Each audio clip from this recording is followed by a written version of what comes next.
Good morning, everyone. It's good. Why is the chat BGM muted? What? Also, why is it that quiet? I can afford to turn it up a bit, surely. I don't speak that quietly.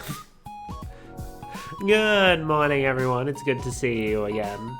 Apologies for not streaming yesterday. I was stressed and tired. Am I any less stressed and tired today? Not really, but we're gonna deal with it. I didn't sleep well last night. Oh, there we go. I was about to say, please ignore the fact that my chat widget says that we're building Lego today. I forgot to change the stream title before I went live. So, yeah. Yeah. Alright, taking off my jumper. It's getting warmer. It's getting warmer. The weather's been all over the place lately. Good news, I have new headphones. My headphones are no longer poking into my head. Apparently they were supposed to be kids' headphones, according to the box. But, like, they fit me well enough. The only thing that I'm like, maybe these are intended for kids, is that the volume is surprisingly low compared to my old ones. So, maybe they're like, yeah, kids' ears are sensitive. You can't have the volume that loud. That's bad. But like I can hear my BGM pretty well, but like the game, when I booted it up, it seemed really quiet to me, even though, oh no. Okay, we dropped a couple frames there, but we seem to be good now. Fingers crossed it holds. The game seemed a bit quiet. Hopefully these headphones are fine. I guess I'm not going to throw out my old ones yet, even though the strap is busted. Because I might need them for things. in case these ones aren't good enough for like music stuff. Because I have covers I need to record. Even better news than the new headphones. I have a toaster again. I finally bothered to buy a new toaster like 3 months after my old one broke. Bought the exact same model because the old one lasted like almost 5 years, so it's good enough. It just kicked the bucket, so I'm like, yep, let's just get the same one again. I forgot how good toast is. Toast is great. Bad news. The hinge of my laptop is broken again. That one only lasted 2 years. It's not as big of a deal now because, you know, I have an actual desktop. It's not my only PC, but it's still annoying. I've contacted the PC repair place, waiting on a response back so that I can like get them to come look at it. Yeah.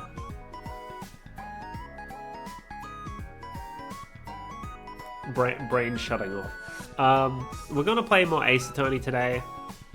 Try and get my mind off things. Hopefully my voice cooperates. It's already feeling not too great. I'll quickly go and get a throat lozenge just to have it on hand. I should have thought of this before stream. I'll be back in just a second, and then we'll start the game.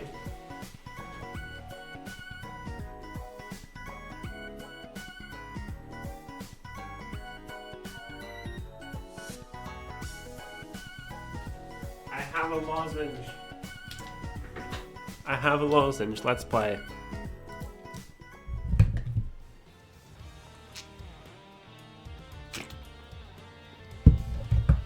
See, now that I've switched over to the game feels really quiet for some reason compared to my BGM. Even though it's more or less on the same volume level. I don't know, maybe it's just weird. Oh, it's dog. Anyway, let's continue where we left off. Investigating the holding cell, which we didn't actually do yet. But we're in the middle of the second case, investigating the prison. Why have I only got 2 bars of Wi-Fi?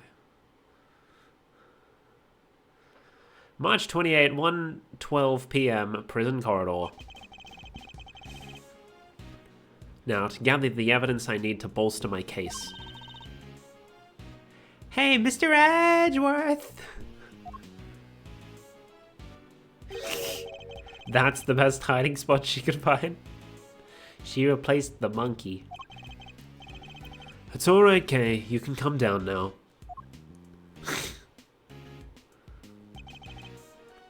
Where's Fender? He ran off somewhere. I had no idea he could move that fast. Mr. Fender. Fender. Some of these names, like, some of these names I immediately took to. Some of them are still taking a bit to sink in. I could probably turn this up a little, surely. I think part of it is, like, my headphones are on max volume, right? But I'm listening to it through OBS, and OBS only has the Elgato at, like, half volume. So that's probably why it's so difficult for me to hear. Anyway. Fender. So, what do we do now? You and I will continue the investigation, and I know just where to start. By solving that one particular mystery that's been dogging us this whole time. Dogging, cause dog. Why was that funny to me? Because dog.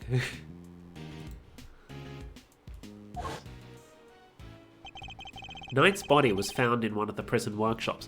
Oh, I almost forgot. I have a new quiz ready. I have a new quiz ready for Clueless Quiz Time. I posted the announcement tweets, the announcement tweet and the announcement skeet. I've gotten one person who seems like they might be interested, but it's not entirely clear. No one else has responded. So I may just have to go around asking friends like, hey, do you know much about Ace Attorney? If not, are you interested in being on a quiz show? I kind of want to get different people from last time, but if need be, I can probably drag Miko on again. We'll see. Oh, Knight's body was found in one of the prison workshops, but he was presumably being detained in one of the detention center's holding cells. So how did he wind up on the other side of those heavy security doors? Let's start by investigating the holding cells. And Mr.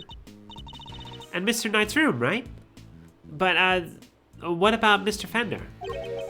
I'm sure he'll find us when he's ready. Sure, but he is kind of our boss, isn't he? Oh well. The Fender. I just keep thinking of that one fucking comic. The winner. The Fender. March 28th, 1:34 p.m. Detention Center corridor. The victim's cell is just over there. Lead the way, Mr. Edgeworth. Do. I've just about had it. I don't know who this is. Who's that? Oh, it's Fifi. Warden Lagarde. She must have come from the corridor marked no entry. He's still not talking, ma'am? Even with the evidence you borrowed from the precinct? No. And I've tried so many times, I've lost count. But what am I supposed to do? I can't send in a blank report. I guess a killer for hire was always going to be a tough nut to crack. A killer for hire? Oh! I couldn't help overhearing Warden Lagarde, but were you just talking about Bodhidharma Canis? My, you were listening? How very gauche of you. A girl's privacy is her armor, you know. Do you normally conduct interrogations of the man yourself? Oh, it's not just him, darling. I try to have the occasional tete-a-tete. I don't speak French. Haha, funny catchphrase. I need to stop playing games that utilize French words all over the place.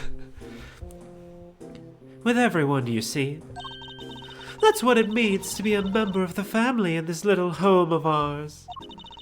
There isn't a person who hasn't made the pilgrimage to my office at least once. Your office?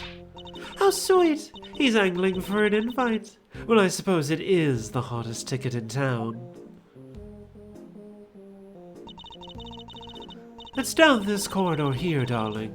But FYI, I don't just let anybody wander in willy-nilly. Office area. Let's see, that would put it right around here. Warden's office. It's a wonderful room, if I do say so myself. All my guests rave about it. And who wouldn't want a view of my fabulous garden and the yard? Ooh la la! The yard? If it's anything like the rest of the place, it's probably full of adorable animals, right? Can I see? Building layout data updated in my organizer. Oh, darling, it's so sweet of you to take an interest, but I'm afraid that's just not possible. Why not? Because you're not a member of our home. If you want to see it that badly, you'll just have to get convicted for doing something unspeakable. That's a rather steep price to pay. But just listen to me chattering away like there's no tomorrow. It's time for Ali's lunchy brunch. The poor dear will be dying. All caps. No, not even starving, just all caps dying. Ali? The sweetest little dear in all the world. I know I shouldn't have favorites, but you know how it is. Now to the yard with me. Ciao for now, darlings. Off she goes, just popping into the door. I wanted to ask her more about Canis, but she dominated that conversation from start to finish. Let's go investigate the victim's cell, shall we? Do. Maybe tone it down a little. Trying to get it to a level where it's like it's not going to be overpowering my voice, but also I can hear it relatively well on my new headphones. Maybe there's some like settings I can mess with to get it to sound louder. Probably not, but March 28th, 1:43 p.m. Detention Center holding cell. So this is Knight's cell. When do you think he was brought in, Mr. Edgeworth? It would have been the evening of the 25th, just after the events at the lake. And then, at some point, he wound up in the prison proper. But how? There must be some evidence here that will point us in the right direction. Alright, let's get looking, Mr. Edgeworth. Begin investigation. Detention Center holding cell. What's over here? Reflected in the mirror is a security camera, a great thief's greatest enemy. Nothing about this place is very thief-friendly, if I'm being honest. I think that might be entirely deliberate, Kane. Guard? I'd like you to retrieve the footage from this security camera and review it as carefully as you can. If you see anything out of the ordinary, inform me immediately. Yes, sir. Okie dokie. Why does the desk have a ball and chain around it? Anyway, I must scour the scene and inspect anything that catches my attention. What does this say? 200 Days from Freedom, an escape story. Life as a pet stylist. Understanding animal emotions.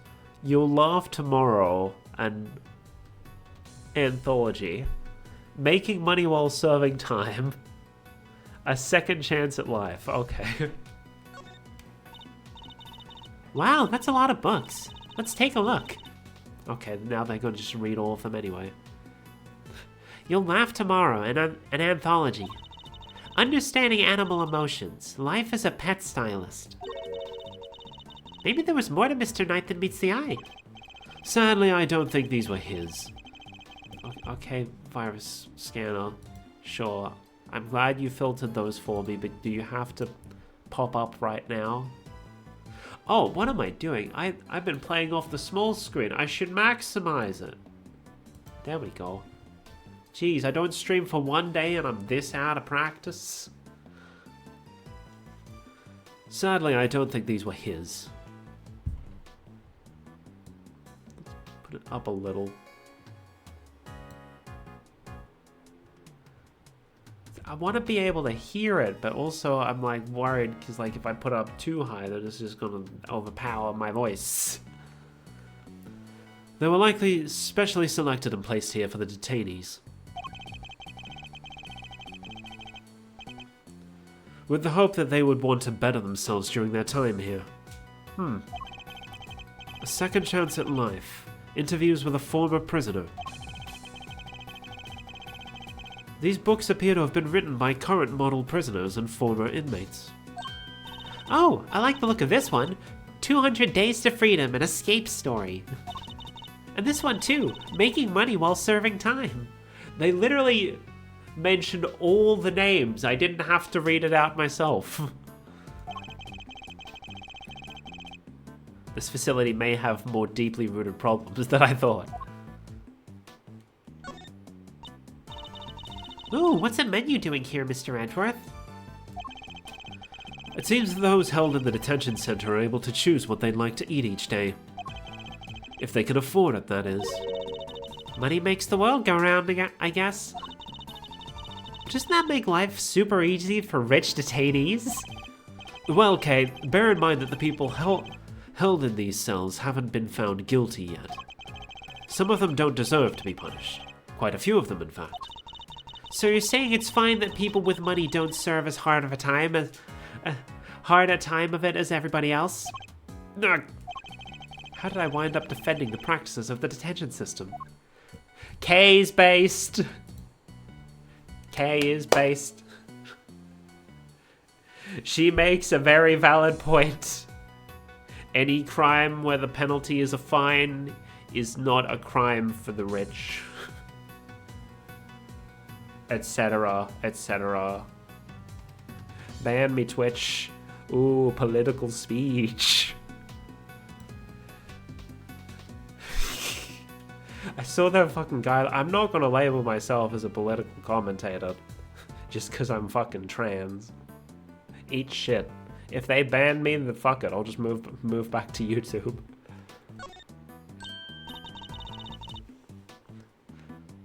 Hey, look at this weird piece of paper. There's some sort of grid on it. Let's take a closer look. The grid appears to be a chess diagram. The victims, I suppose. Next move, bishop to g2. What next? Rook? No, pawn to g6? Oh, so he's playing as white then, I suppose. He straight up did not move like 3 of his pawns for the entire game. What's a chess diagram? A visual representation of a game of chess. See how the locations of all the pieces are marked? It seems to be a closely fought contest. But perhaps if this pawn were... No, wait. Not now, Mr. Edgeworth. This is no time for to be playing games. Yes, I suppose you're right. This isn't the first time I've seen this. This isn't the first time I've seen this configuration of pieces. Was it from a different perspective? It was from a different perspective, but it was definitely the same game. Perhaps it would be wise to take another look at the evidence in my possession. Well, we do actually only have one piece of evidence that has chess pieces. It's this one. And if we have a look, we can see, yeah, there's the black things, and there's the white things. Pieces, that's the word I'm looking for. And while I don't remember exactly what the black pieces looked like, the white pieces were definitely in that arrangement. Yeah. This chess game, I've seen it before. Enough with the chess chat, Mr. Edgeworth. We're supposed to be investigating here. Focus! I am investigating. This particular bit of chess chat could prove to be vital. Now, take a look at this. Can you tell me what it is? It's the chess set we saw in Mr. Cadis' cell. But, I don't really know the rules of chess, so... The rules of the game are not important here. What is important are the positions of the pieces. Compare the ones in Mr. Cadis' cell with these. Do you notice anything? Ah! I don't know which piece is which or anything, but if you turn the diagram like this, there are pieces in the same squares. Indeed. There's no dog on the diagram, but that's to be expected. Apart from that, however, the positions of the pieces are identical. Yeah, the dog's just there for fun. And what does that tell us? Oh, I have my correspondence. As unlikely as it may seem, Mr. Cadis' chess opponent was... Mr. Knight? This could be just the proof we need to show that Mr. Cadis had a connection to the victim. Ba-ba-da-ba-ba. Okie dokie. Toilet. The toilets. The bowl is nice and spotless.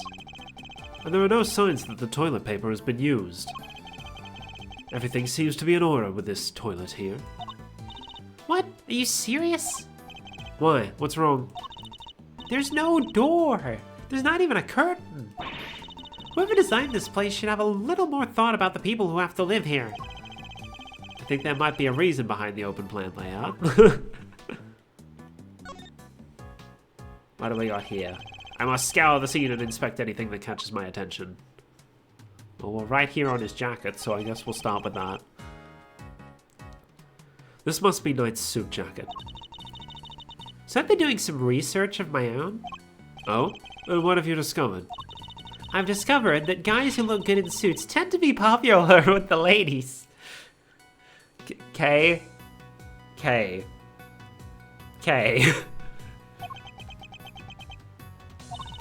But don't worry. Guys with frilly neck ruffles are next on my research list.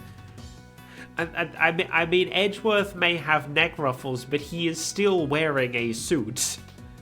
It is very much still a suit. Am I wrong? Please stop. Okay, that was entirely pointless. What about the newspaper?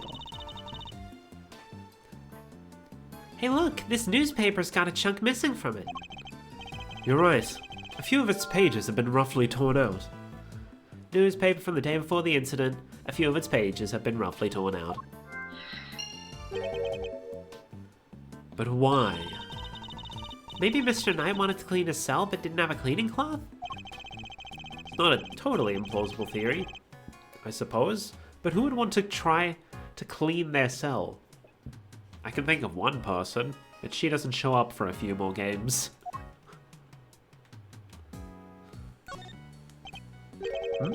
There's something different about this spot here. This part of the floor is weirdly clean. Did somebody wipe it down or something? Wiped floor. Is there something in this cell that could have been used to wipe the floor? Oh gee, I wonder. Why would somebody only do the part right next to the bed, though? Oh gee. I wonder if these pieces of logic might connect to each other. Ta-da! Part of the floor has been wiped clean. Maybe he spilled some grape juice? Who knows? But we can certainly imagine what he used to do the wiping. Torn out pages of that newspaper. Why wouldn't he just ask a guard for a cloth or something? Perhaps he didn't want anyone to see what he was wiping up. Wiped floor, there are signs that the floor in the victim's detention center holding cell was wiped clean. Investigation complete. I think we've about exhausted this cell. We've made significant progress by establishing a connection between Mr. Cadis and the victim. This is bad, sir. Is that the guard? The security camera footage, sir. I watched it and... What is it? Can you show it to us? Yes, sir. I have a small playback monitor with me. What are you waiting for? Let's see it. Yeah. We're still... Yo, 3D!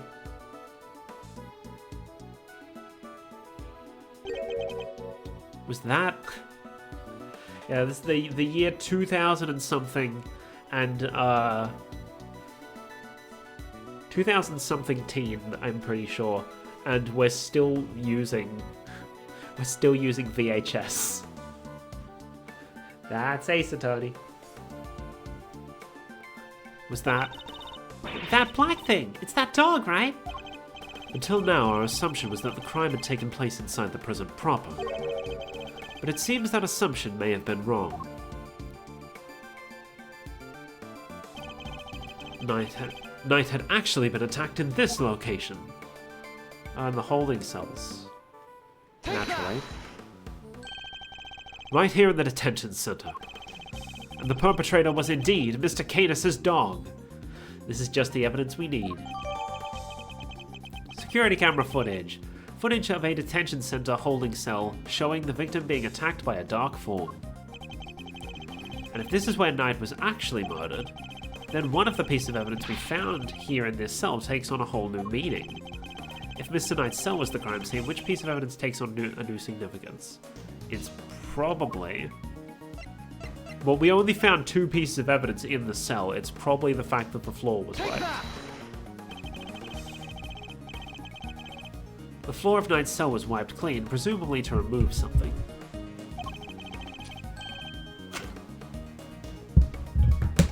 Could that something have been his blood?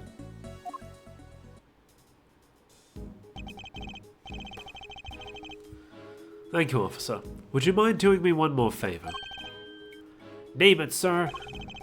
There's a detective by the name of Gumshoe somewhere in this facility. I need you to give him a message. Tell him to have this cell tested for traces of blood and report the results to Edgeworth. You got it, sir. Off he goes. Signs that the floor in the victim's cell was wiped clean. I've ordered a test to see if it was blood. Now we can really go after that Cadis guy, right, Mr. Edgeworth? No, not yet. We still don't know how Knight and the dog moved between this cell and the prison proper. Right, so that's what we need to figure out next. What's the play, Coach? Where are we off to? I suspect one of the guards might know something. We should ask those posted nearby and see what they have to tell us. Okie dokie. March 28, 2:15 p.m. Detention Center, corridor. Okay, time to get asking. Huh? Hey! It's Wolfman. Thanks for the tour. Later.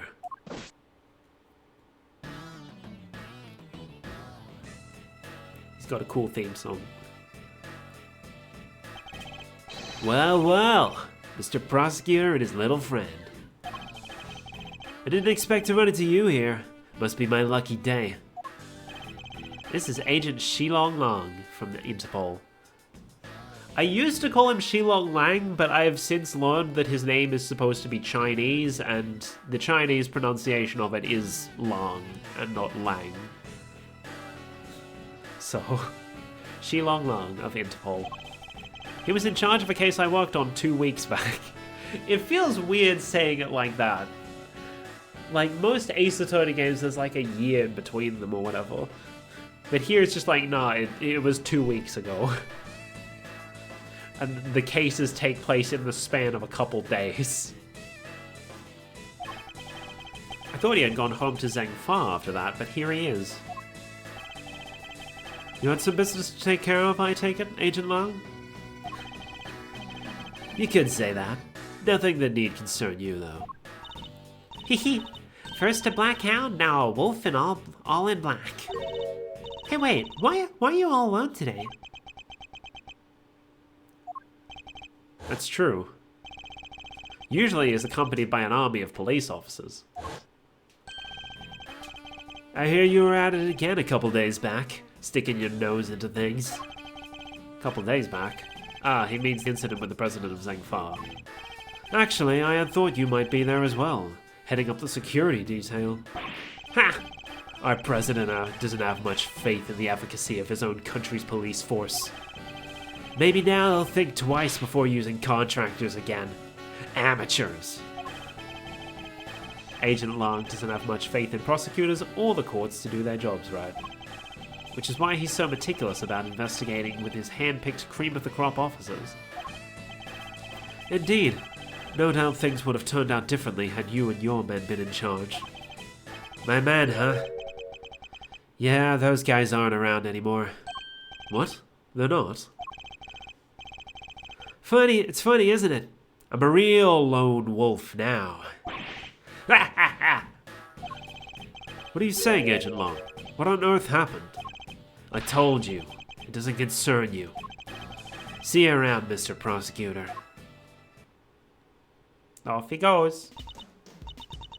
Wow, he seemed not okay. I mean that's a way to phrase it. Yes, and I would this is internal thoughts. Yes, and I would very much like to know why, but there's nothing we can do about it right now.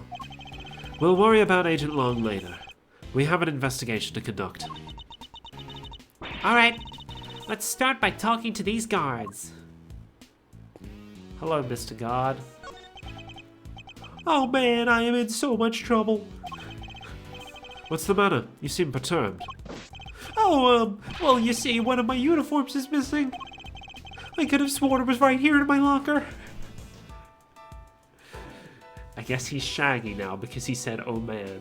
Oh, but the other guy was Shaggy. Simon. Oh well, they're both Shaggy now. Did it grow a pair of legs and run off somewhere? Where in the world did that idea spring from? Anyway, I hope you track it down soon. I'll be rooting for you.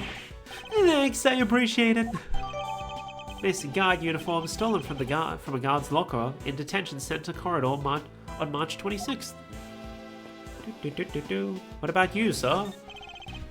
I was wondering, have you seen an enormous black dog wandering around here recently?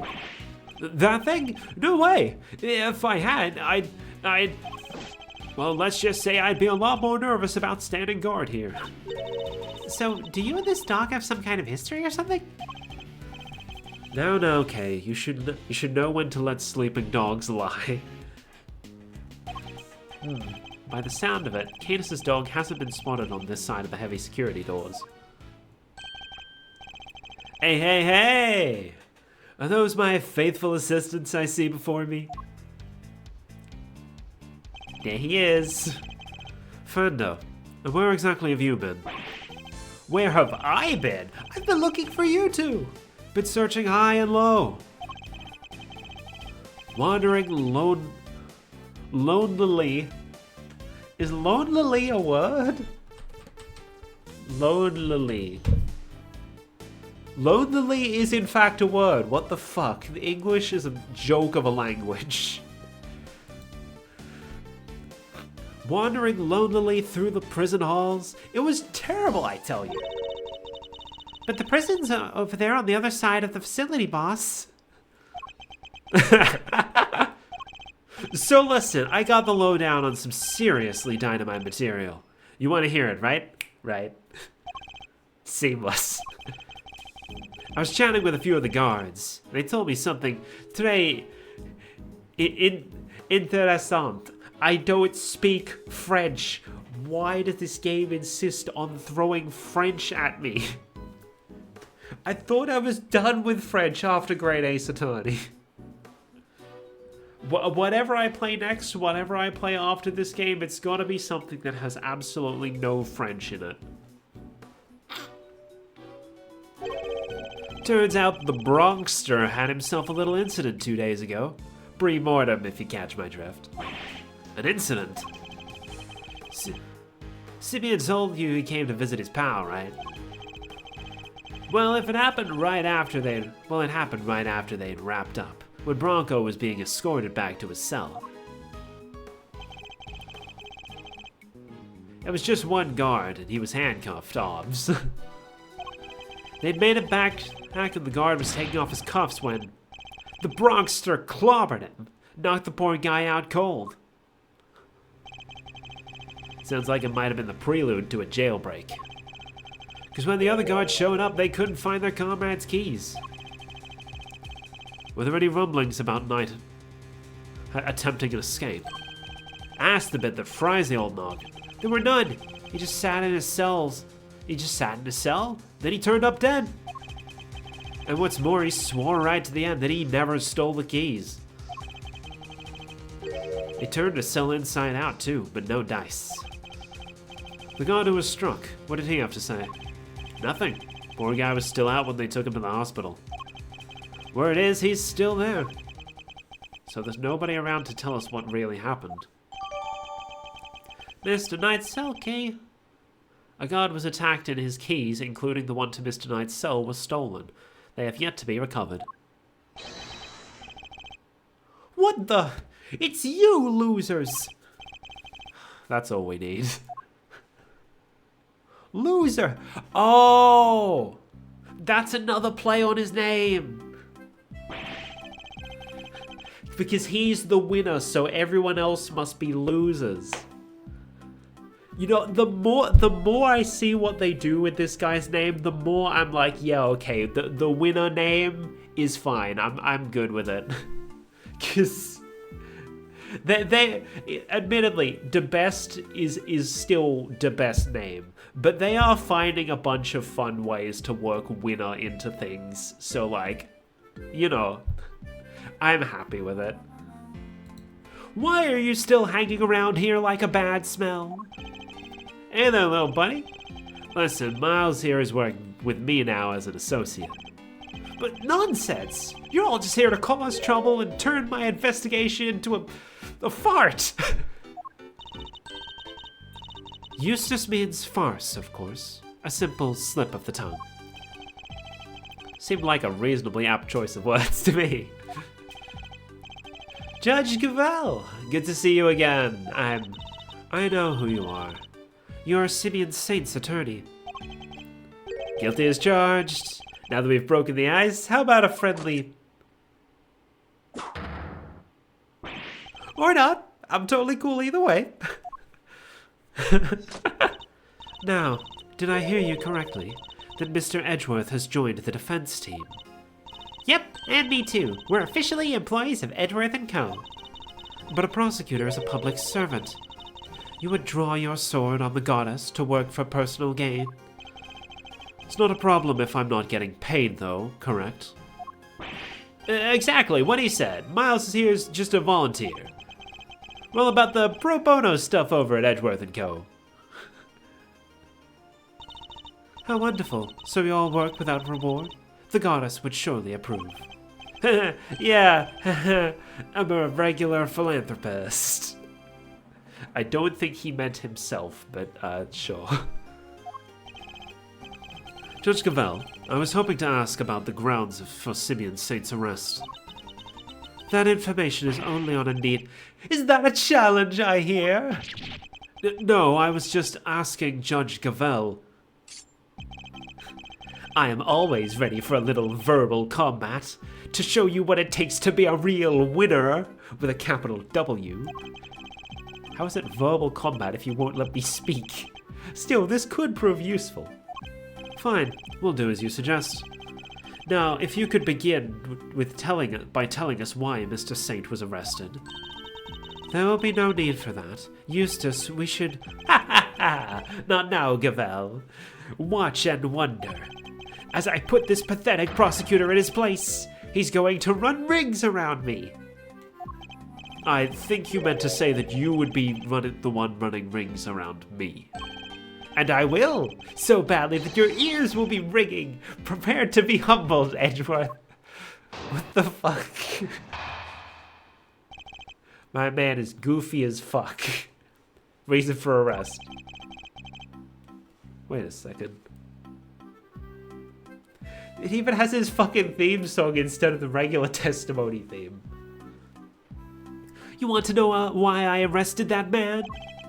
It's simple, simple. I found evidence. Evidence of him all over that thing. How's that for some winning, incontrovertible, conclusive proof? And who saw the truth first? Why, me, of course. Winner by name, winner by nature.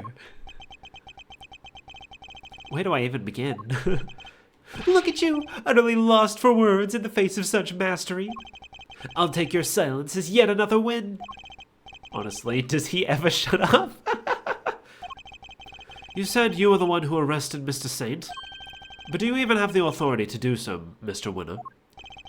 Well, obviously it was the police who actually arrested him. But I told them to do it, so I think I can claim the credit, don't you? Of course that's what he meant. Sigh. This is clearly going to take a while. A shame, really. Given that I'm much more interested in what Gavel is silently thinking over there. Do we get the regular theme now, or is it still... It's still his theme, okay. And evidence of him all over that thing. What the fuck are you talking about? Evidence of him was all over that thing. Could you be a little more specific, Mr. Winner? Do I really have to spell it out for you, Edgeworth? I'd hoped even you could put 2 and 2 together. Stop messing around. The onus is on you to provide comprehensible testimony. Come now, Eustace. I'm sure Mr. Edgeworth and his friends would be very interested to learn how you cracked the case. They certainly look keen to hear about it. Fine, if you insist, I'll fill in the gaps. Brace yourselves, because this is going to blow your little minds. I bet you didn't even know, but the victim had, wait for it, a chess set with him. And that chess set was covered in the fingerprints of a certain simian saint. Praise be to the goddess of justice for the insight she offers, and congratulations once again, Eustace. You would not object to Eustace amending his testimony, I trust, Mr. Edgeworth? No, by all means, please do. Mr. Saint's fingerprints were right there, all over the victim's chess set. I mean, it was brought to him by... Objection! So of course there's fingerprints on it. Are you fucking stupid? Don't answer that. So the fingerprints on the chess set are the ace up your sleeve? The what up my what? Oh yes, the ace, the chess set up the ace's sleeve. That's right, Edgeworth, I've got a winning hand as usual. Only your winning hand is a busted flush. For you see, it was Simian Saint who brought that chess set to the victim in the first place. Therefore, it's only natural that his fingerprints are all over it. That took a while to sink in. In conclusion, those fingerprints aren't proof of anything, and Mr. Saint's arrest was premature. Premature? The incident took place here within the walls of this facility, and being neither a guard nor a prisoner, it makes very little sense to suspect Mr. Saint. Oh! Now what? He. I think you might be the premature one here, Edgeworth. And to think you were the one accusing me of being hasty? Did he only just work out what that word means? Sure, I identified Mr. Saint as a suspect faster than pretty much anybody else. And I won the race when it came to picking out the crucial evidence. Too, I'm quick on the draw, you see. But hasty? Not at all. You're right, Mr. Saint isn't a guard or a prisoner here, but he was. Eustace. Judge Gavelle. Butt out, Gavelle, I have him right where I want him. Forgive me, Eustace, but if I may, while the particulars of the suspect are indeed fascinating, don't we have something a little more impressive to share with the prosecutor? Something more impressive? If you wouldn't mind, Mr. Edgeworth, Eustace made an ingenious deduction concerning the murder weapon. Perhaps you would like to hear it? Yes, of course, that. Well remembered, Gavelle. Listen to this, Edgeworth, and prepare to be amazed. Will this ingenious deduction explain why Mr. Saint was arrested? Let's just say you won't be disappointed. Judge Gavelle deliberately diverted the conversation away from my line of questioning. What exactly is she up to? She's up to things. Things. Whereabouts in the murder weapon? Fact 1. The murder weapon was some sort of metal blade. Fact 2. Potentially deadly blades are strictly controlled within the prison walls, as we both know. From these two facts, I conclude that the weapon in question must have come from outside. It must have been hidden inside the chess set. That's what I think, anyway. And since the only prints we found on the chess set belonged to the victim and the suspect, I'd say it's blindingly obvious who brought the weapon in and used it, wouldn't you? If nothing else, his testimony is a little more comprehensible than last. Another winning deduction brought to you by one winner, Eustace, Prosecutor Extraordinaire.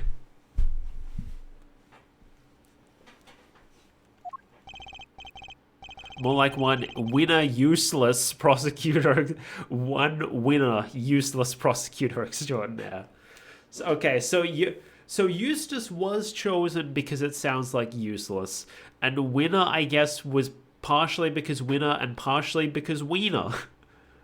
I really thought it was gonna be whiner, but no, it is just straight up useless wiener.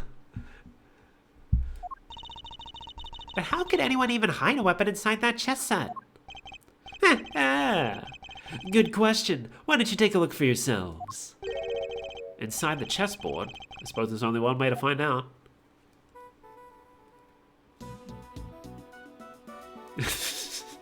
I did not. That's what I get for holding the controller on my lap, I guess. There's nothing in here but chess pieces. Yeah. That laugh is really something. He seems pretty convinced the weapon was inside here. I'd better take a closer look. Why are you still spinning? Bruh. Okay, let's look here. What? The stiff lining at the top opens like a flap door. A flap door? Do you mean a trap door? I don't think a flap door is a real thing.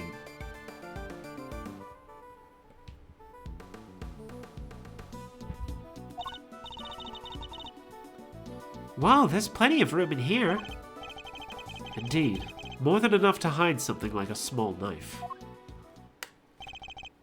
Ingenious, though. The killer snuck the weapon in by... Objection! Huh. Ha! What do you mean, ha?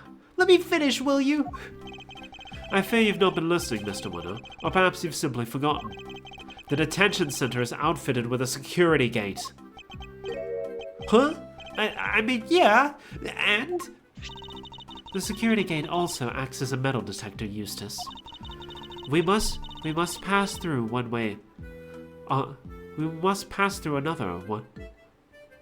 Another one on the way into the prison itself, remember? Aha! Yes, that's right. Of course I remember. He definitely didn't.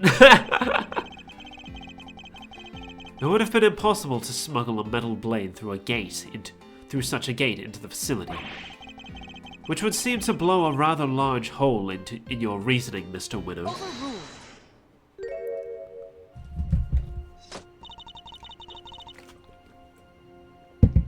That gate is only used to scan people. Any items they brought into the facility are only subjected to a cursory check. Are you telling me that the chess set wasn't put through the metal detector? It should have been. Alas, it seems the guards have grown a little lax in that regard as of late. Folding chessboard with the pieces stored inside. Belonged to Knight and has a secret compartment. Capable of detecting items made of metal. Very good. Thank you, Gavel. It was my pleasure. Now, Mr. Edgeworth, if you would be so kind as to begin your cross-examination. Cross-examination? It's like she's holding a trial. Well, no matter. Let's see how well this ingenious deduction of Mr. Winner's holds up, shall we? Whereabouts with the murder weapon? Alright, so I don't know which is the one we need, so I guess I'll just press on everything. A metal blade, you say? Do you have any evidence to support this? Ha! You mean you didn't even look at the victim's injuries? Why am I not surprised, you third-rate? The fatal blow was a stab wound to the neck. And it was delivered by a knife-like blade. That much is absolutely beyond doubt. It appears that they're not yet aware of a certain other piece of information. Yeah, lost for words, are we? Then I'll keep going. My brilliant deductions don't end there, you know. Oh, are they trying to... Do we, like, go... Hey, he was actually... Stab wound to the throat. Are we supposed to show this? Fuck it, let's do it. I was wrong. And what do you think of this piece of evidence? Why do you want to know? Don't you see? It proves that there's a contradiction in your testimony. What? Calm yourself, Eustace. His so-called evidence proves nothing. Huh? Really? Yes, perhaps so. If only Judge Gavel weren't there. If you could try to ensure that there is some substance to your interjections, Mr. Edgeworth. Fear not, Your Honor, for I intend to do just that. Okay, let's continue with pressing everything for now. The fact that such objects are strictly controlled doesn't mean they're actually forbidden. Well, no, I mean, some prisoners use scissors to cut the animal's hair, and that avenue of inquiry was conscientiously pursued, as you no doubt recall, Eustace. Yes, only one bladed object has been signed out by a single prisoner at the time of the incident. The item was tested for traces of blood, but none were found. I suppose you're referring to the scissors Mr. Solid was using. So there's no way the blade in question came from inside the prison. Wait, hold on. Do we have...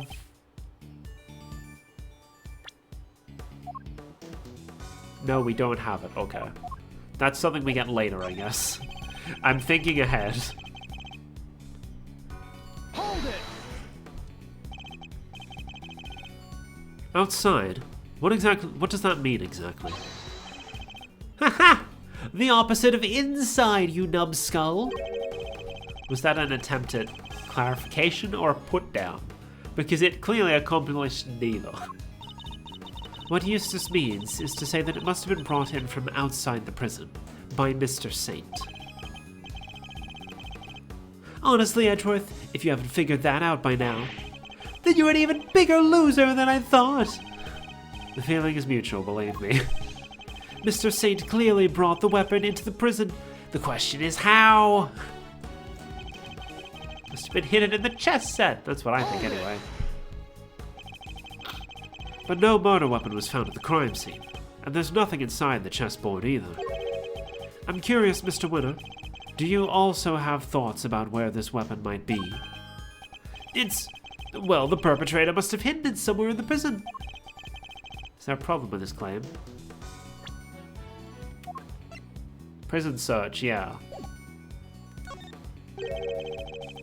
They hid it somewhere inside the prison? That seems unlikely. In fact, I can prove that that's not the case.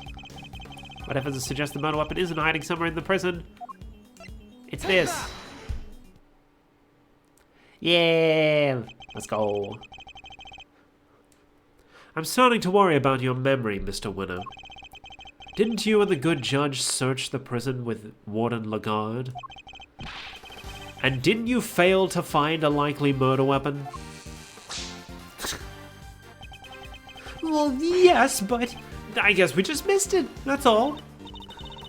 Wow, way to undermine yourself. You're saying your search wasn't entirely thorough? You, the so-called winning rookie. Stop making fun of me! Eustace. Calm yourself. Breathe deeply. Do not allow your opponent to get under your skin. You're right. I'm a winner. Why should I let a third-rate loser like Edgeworthless get under my skin? Why are they using the blue text for emphasis now? I'll thank you to leave my name out of this. Well, I'm Kay Faraday, and I'm A-OK. Not you two, please. Look, it's simple. Since my first-rate investigation didn't turn up any weapon, it means there wasn't one to find, which leaves only one possibility. The murderer took the weapon with him when he left the prison. That's why we couldn't find it when we looked, obviously. Objection! But what you are proposing is impossible. And this proves why the culprit couldn't possibly have taken the weapon out of the prison with them. Scanners. Because if he didn't, have it in the chest set, it would have had to be on his person. More memory trouble, Mr. Winner. Now you're forgetting things you yourself said. Are you making fun of me? Again? Oh, so you remember what I said? But perhaps you might have been better served by remembering this. What's that? Wait, does he seriously not remember? It would certainly seem that way. There is a security gate at each of the entrances to the detention center and the prison proper. Coming from the prison, anyone leaving the facility would have had to have passed through both of them. The gates, both fitted with metal detectors. Oh, wait, now I remember. Looks like he got his memory back. So as you can see, there is no way anyone could have taken a weapon out through both gates. And therefore, there is no way the murder weapon could have left the building. Yeah! In which case, Mr. Edgeworth, perhaps you would care to tell us where you think the murder weapon might be. It is still here on the premises. That's the only plausible conclusion to be drawn. But we searched the prison from top to bottom and couldn't find anything. Because you were never going to find anything to begin with. Not when you were laboring under the misconception that it's a blade you were looking for. Yeah, we know the truth about what happened to Mr. Knight. We've seen it with our own eyes. That is quite a claim. I assume you have the evidence to support it. And now we present the video. What is the weapon that was used to commit the crime? Take a look at this, Judge Gabel, and the murder weapon used in this case will become clear. Here it is. Doesn't seem to like me very much. This is footage taken from a security camera trained on Knight's holding cell. Now watch it for yourselves and see.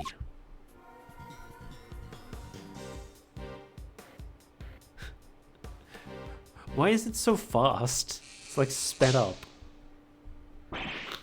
What? But how?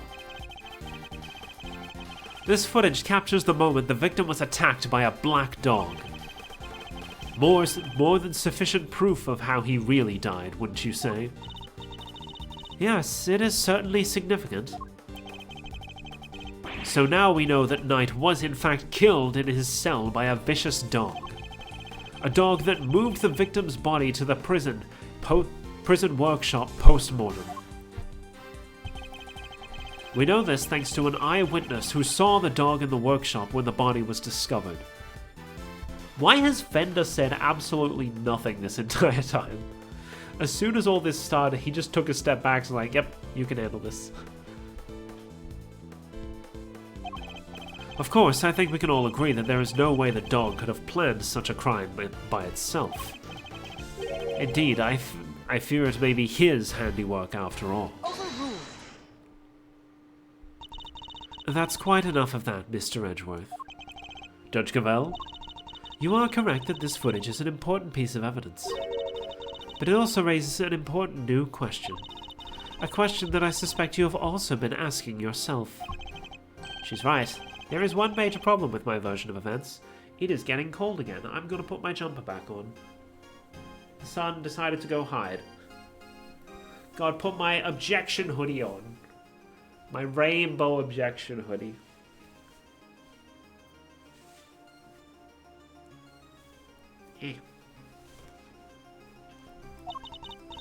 The black dog, the one that belongs to one of the inmates. How did it move between the holding cells and the prison proper at will? Oh!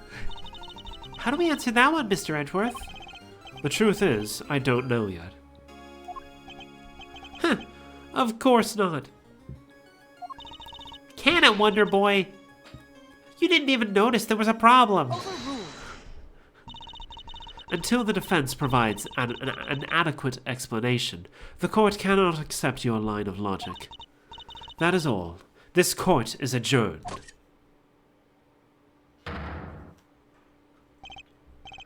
But wait, there's still so much more to explore. Court is no longer in session, Mr. Edgeworth. If you would be so kind as to leave the courtroom. Court was never in session in the first place. Once again, this court is a... We may not have all the answers yet, but you haven't explained anything either regarding Mr. Saint. What do you mean? Just as we don't yet know how the dog made it into one of the detention center's holding cells, you can't know how Mr. Saint could have made it inside the detention center, let alone the prison either.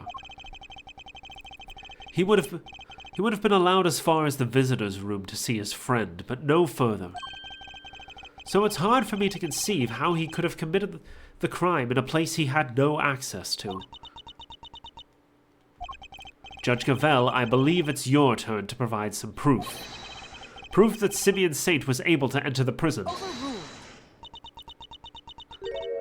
Haha. You wish for the court to provide you with proof. Highly irregular, but very well. What?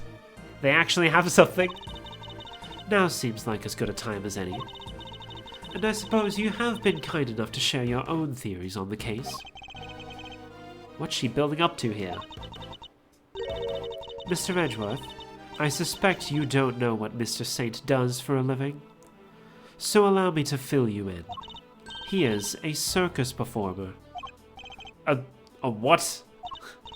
Yes, perhaps you've heard of the Berry Big Circus. That's right, we're bringing them back as well.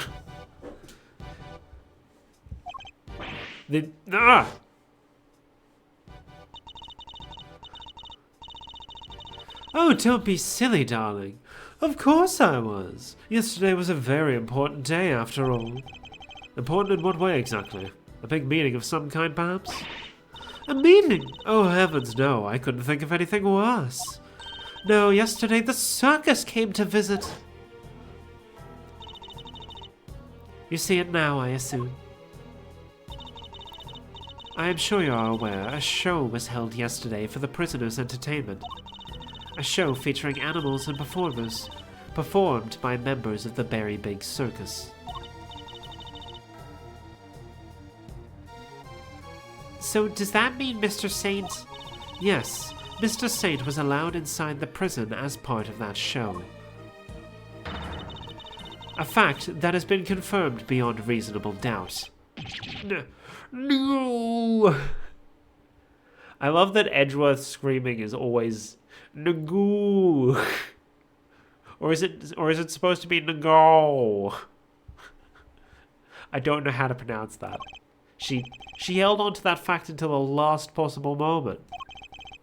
She let me run with my own theory, and only afterwards did she use it to reveal the truth. Wait. But out, Gavel! I have him right where I want him. Forgive me, Eustace, but if I may. While the particulars of the suspect are indeed fascinating, don't we have something a little more impressive to share with the prosecutor? That must be why she steered him onto a different topic back then, too. Yeah! I got you good, didn't I, you third-rate prosecutor?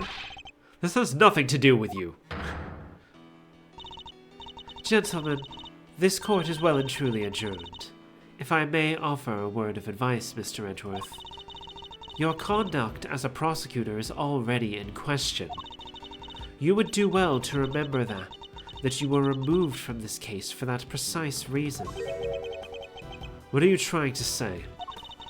That the committee reserves the right to confiscate your badge at any time. Should you wish to retain it, you would do well to avoid crossing paths with us again. Is that a threat? The goddess of justice is compassionate, Mr. Edgeworth, but she is not endlessly forgiving. Oh, and one last thing. You are no defense attorney. Abandon this foolish pretense. Thank you for your concern, but I do not abandon anything. What I start, I finish. Well, do try to remember that the two jobs are not one and the same, and that a defense attorney is expected to develop something of a bond with their client. Next time, finding out your client's real occupation might be a good place to start. Gurk! Now, I really must be going. May the goddess of justice watch over you all. Off they go.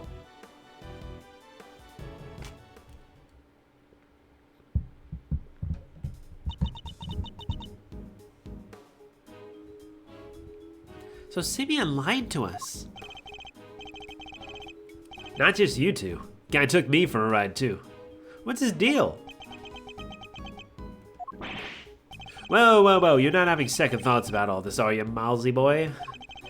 Sure, Judge Gavel is a tough cookie, but that doesn't mean you can just give up the ghost. The defense never rests, as a wise man once said. And that goes for associates, too. Don't worry, Fender. I have no intention of resting. Nevertheless, our assumption that Mr. Saint couldn't have entered the prison has been proven false. Which means we'll need to restart our investigation from square one, I'm afraid. To be continued! Say, that progress. Yes. I probably shouldn't be saving over the same. Oh, we're in the ladder. Cool. We've finished the middle, we're into the ladder.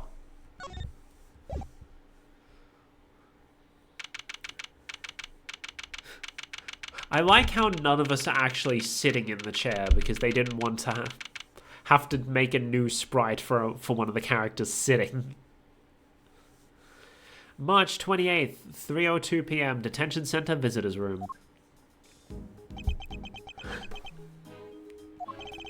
You withheld information from me. Why? I didn't withhold anything. Or at least I didn't mean to. Okay, so you are a member of the Very Big Circus, right? No, I mean, yes, but no. I'm not really a member, I'm still new. That is irrelevant. You're still a member.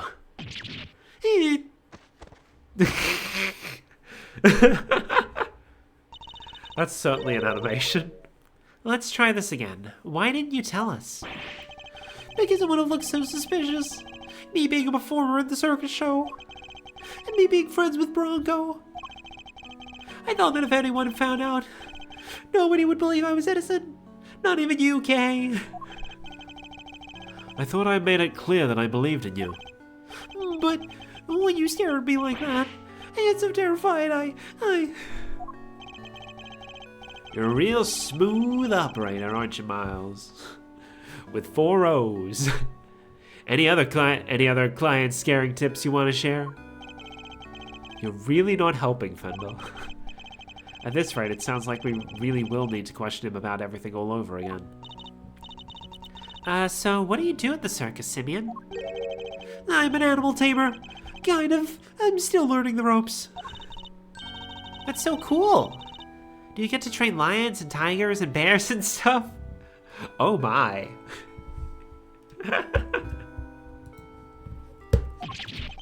Lions, tigers. Oh my god, they actually said it. Lions, tigers, bears. Oh my. No. Lions and tigers and bears, oh my. I work with this little guy.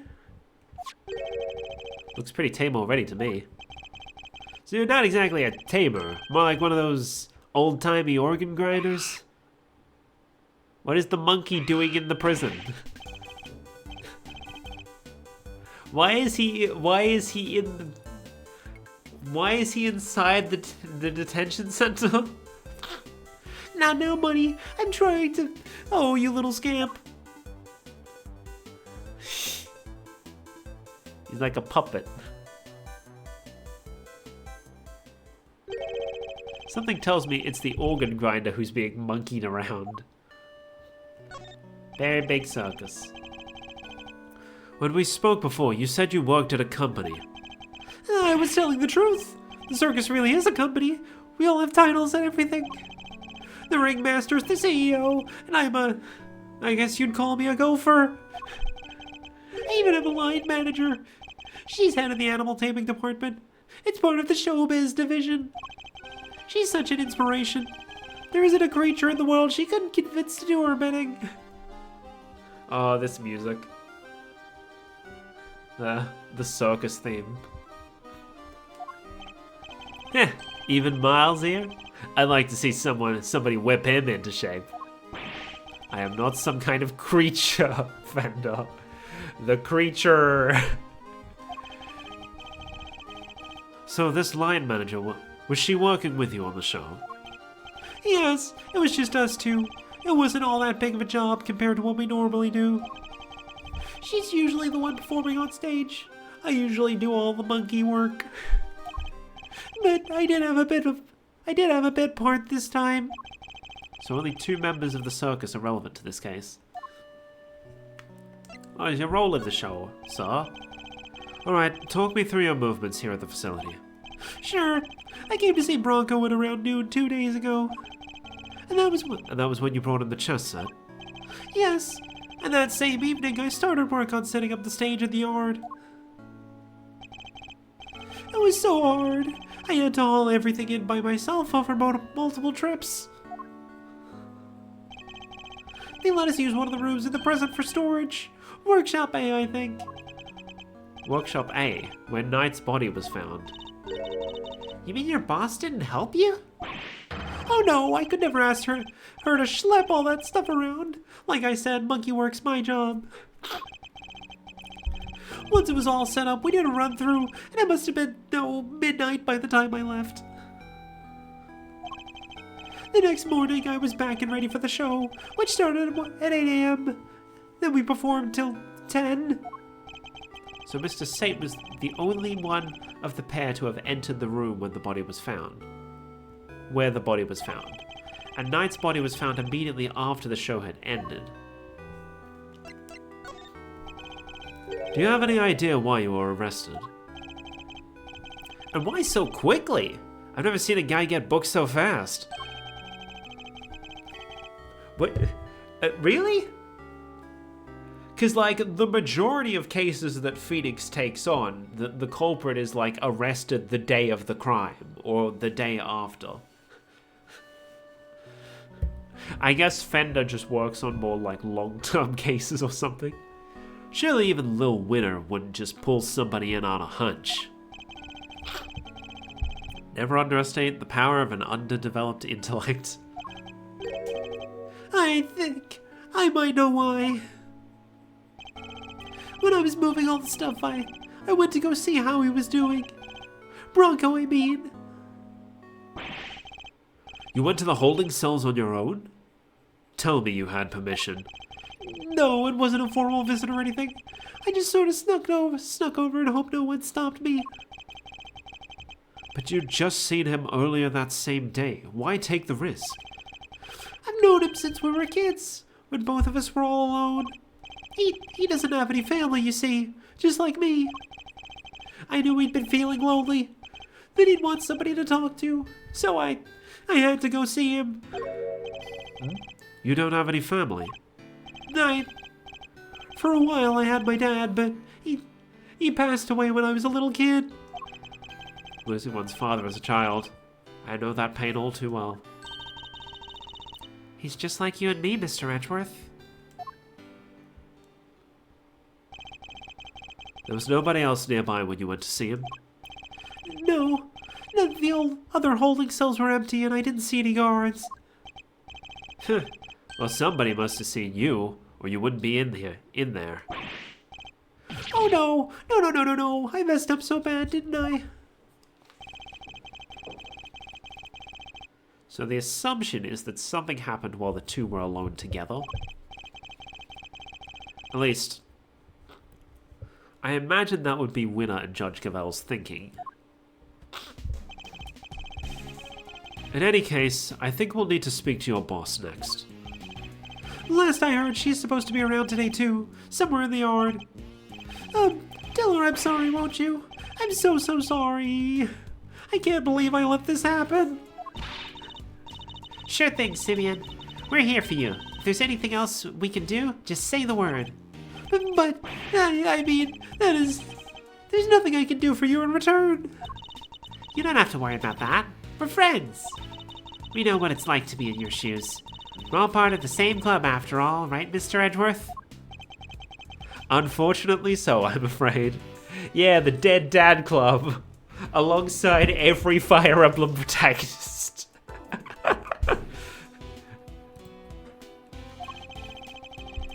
Thank you for sharing such personal details with us. By the sound of it, you had little reason to kill Knight. If anything, you're the one most affected by his passing. And what's more, I simply don't believe a person as gentle as you is capable of murder. Rest assured, we believe you. We will get you out of here.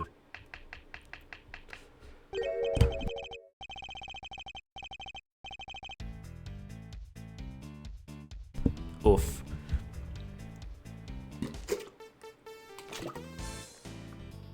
I think it might be time for that throat lozenge. Simeon's voice did a number on me.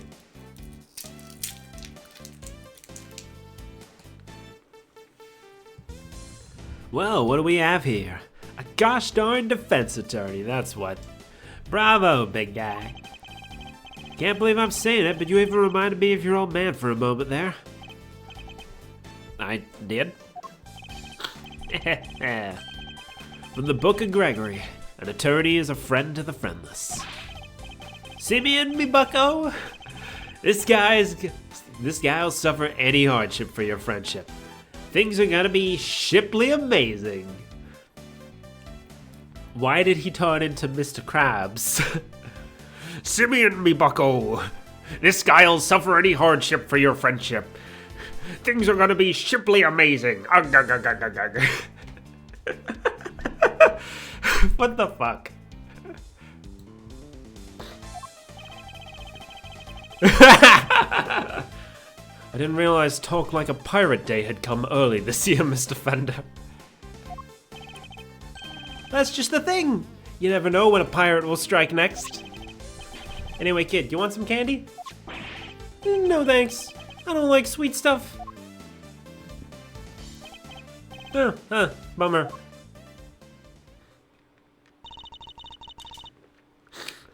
I wouldn't mind a nice ship myself. A great thief's galleon for the dread pirate K. Yar, me hearties. How did we get onto this?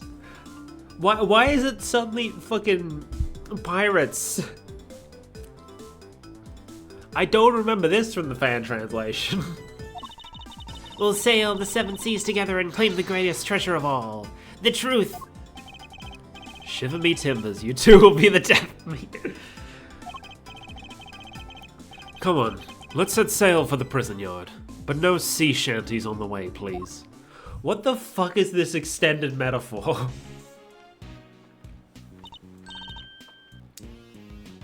Look, the shutter's open. That's the way out to the yard, I believe. Let's go take a look. Come on, what are you waiting for? Zoom! Someone's excited. Off we go. March 28th, 3:37 p.m. Prison Yard.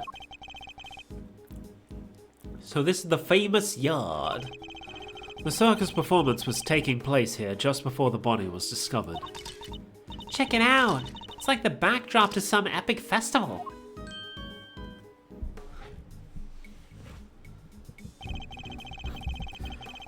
Most of the prisoners were assembled here when the body was discovered. Which means that anyone who saw the show has an alibi. Okay, what? Did they just update it to put the word yard on it? Alright, time to take a look around. Okay. Stop hitting me! Help, Mr. Edgeworth! Oof. Oh, cease and desist, you beast! That Edgeworth just grab her and pull her away from the elephant. Ah! Somebody help me!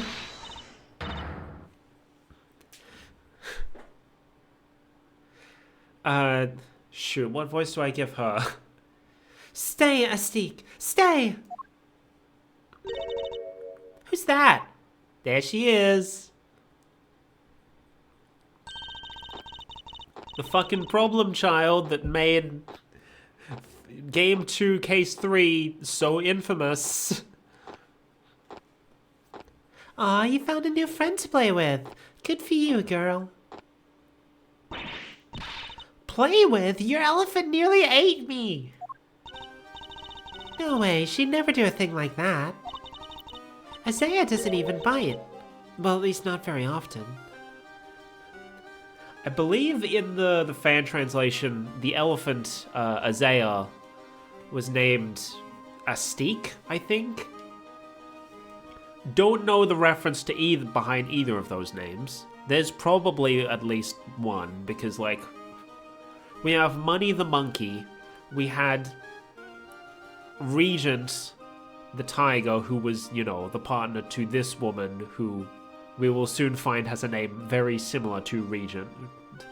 And then we had Leon the lion. So I'm sure that Isaiah probably has some very blatant reference in her name that I'm just not thinking of. So she does have a taste for human flesh? How did you like meeting a real-life elephant up close? Aren't you glad you did? Yeah, glad I didn't die. But you did have fun, right? Right? Yeah, there, sweetie, don't cry. She had a wonderful time, did she, Kay?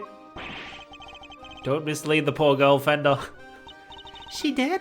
Oh, I'm so happy. Yeah, let me make it up to you. How about a hug? Ah! Keep your truck to yourself. Hehehe. Ah, another new friend. Isn't this just the best day ever? I am Associate Defense Attorney Miles Edgeworth. Oh my gosh, I'm so sorry. I haven't even introduced myself. I'm Regina. It's so nice to meet you. I'm Kay, Great Thief Extraordinaire and Mr. Associate Defense Attorney's Great Associate. This self-introduction brought to you by the word convoluted. Wait a second. There's another typo there. This self-introduction brought to you by the word convoluted. Let's go. Typo hunters. There's a game idea. Proofreading Simulator 2017. Why was that the number that came to mind?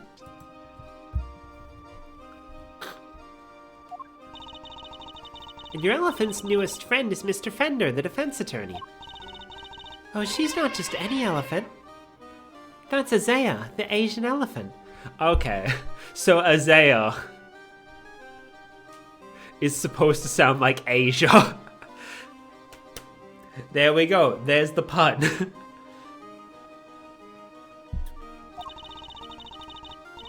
Isaiah stopped the second you told her to.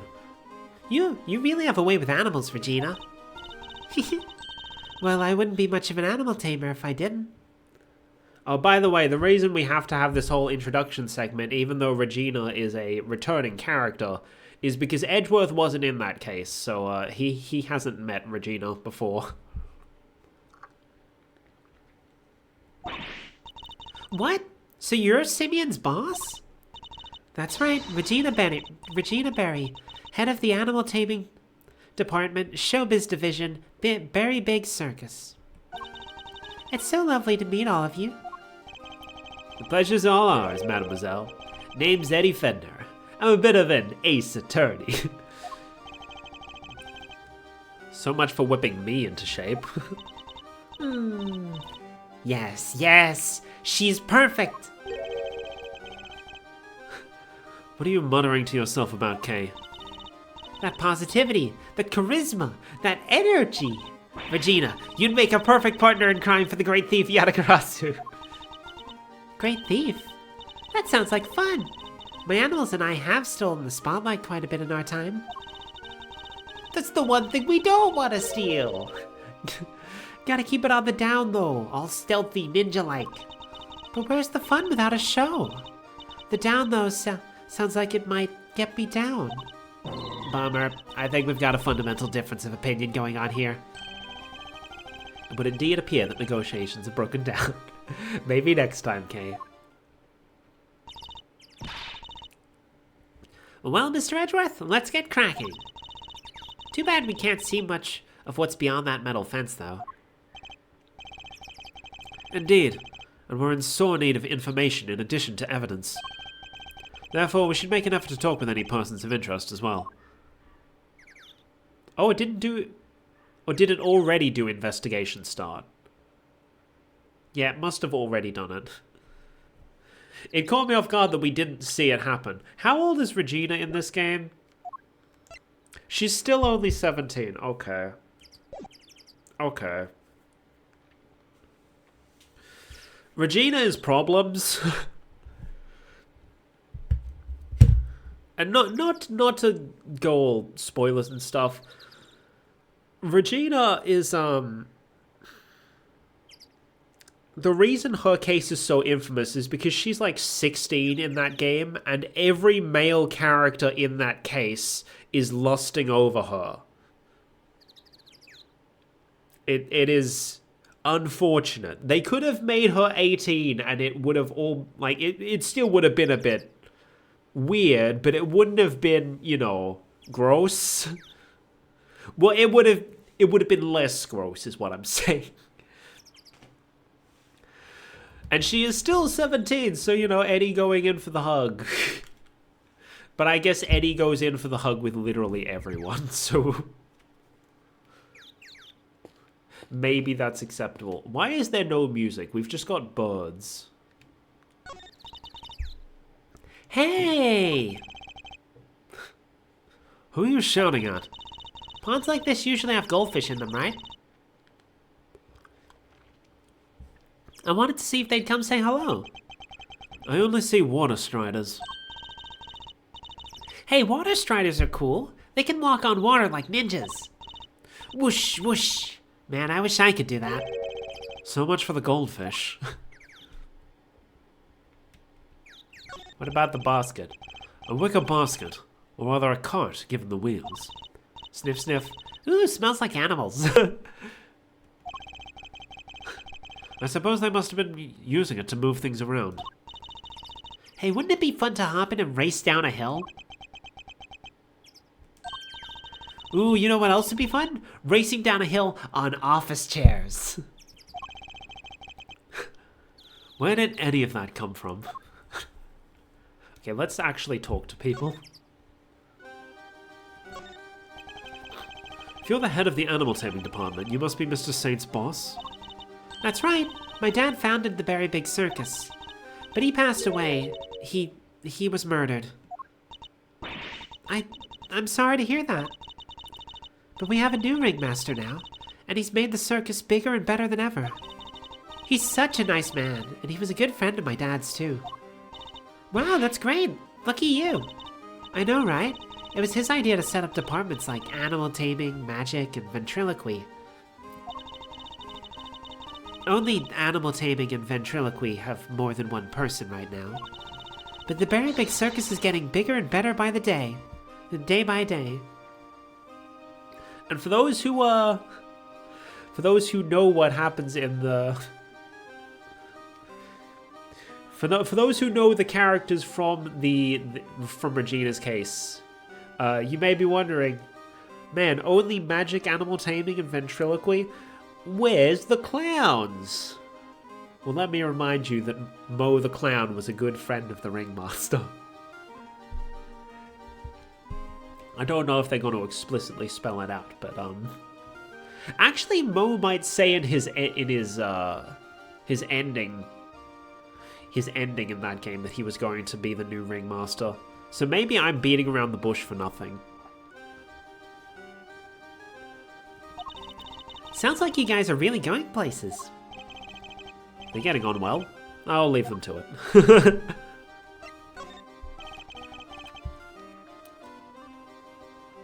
Can you tell me about the show? Oh, it's a wonderful thing. It even has a story. And not just any story, it's a love story. Isn't that dreamy? Eh, sounds like a regular riot. So who's the star of the show?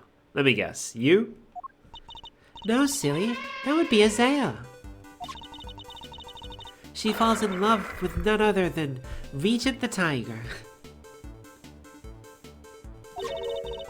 It's a heart-rending saga of forbidden interspecies romance. Whoa, Nelly! I've heard of odd couples, but that takes the biscuit. And that's not all. There's a love triangle, too. It's so romantic. That sounds pretty incredible, huh, Mr. Edgeworth? So the elephant is the heroine? I suppose there's a first time for everything. And who's the third wheel? Oh, that would be the big old meanie who tries to tear our star-crossed lovers apart. Ooh, what animal do you think it is, Mr. Edgeworth? Given that it's a circus, perhaps a lion? I don't think they work with lions anymore, after what happened last time. I think a raven would be cool, like the Yatagarasu. Nope, it's a sneaky monkey. That's certainly lowered the stakes. Oh, you mean money, right? Nope, again, the role of the monkey is played by Simeon. I mean, he's straight up named Simeon. Money's far too small to play against Isaiah and Regent, silly. Anyway, the evil villain tries to tear Isaiah and Regent apart. What will become of the fated twosome? It's so exciting, isn't it? Wow, it sure is. So Mr. Saint was more than just a little helper.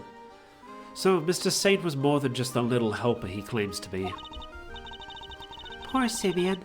It'd be terrible if he couldn't perform with us anymore. Can you tell me about how you set things up for the performance? Oh, that's not really my area. Simeon took care of all the lifting and carrying. He's such a sweetie. He offered to do everything by telling me to concentrate on the show. I did see him doing something near that well, though. A well? I recall seeing one behind the stage. I should examine it in more detail. You should have seen him. moving those huge cages all around by himself. He's a total hero. Yeah. Sounds like something he would do. Weeping all the while. He was going back and forth between the yard here and some sort of workshop with all the equipment. The president gave us special permission to use it for storage. But he was the only one who went down there, so I don't really know much more than that. The workshop must be the one where Knight's body was found. I guess this confirms that Mr. Saint was the only performer to have gone into Workshop A. Well, this sucks. All we're getting is information that works against us. You have to help Simeon, Mr. Attorney. We're all counting on you. Just leave it to us. He may not look it, but Mr. Edgeworth knows how to get things done. And what is he may not look it supposed to mean? Alright. Let's have a look around, I guess. What are you doing here? Bro? Ah, Mr. Attorney, sir. And how are you today, if you don't mind me asking? Today? We just talked to you earlier, Mr. Sawat. Oh heavens, I do apologize. Ever since I came to call this place home, I've been working on my interpersonal skills, you see. In order to be as annoying as possible.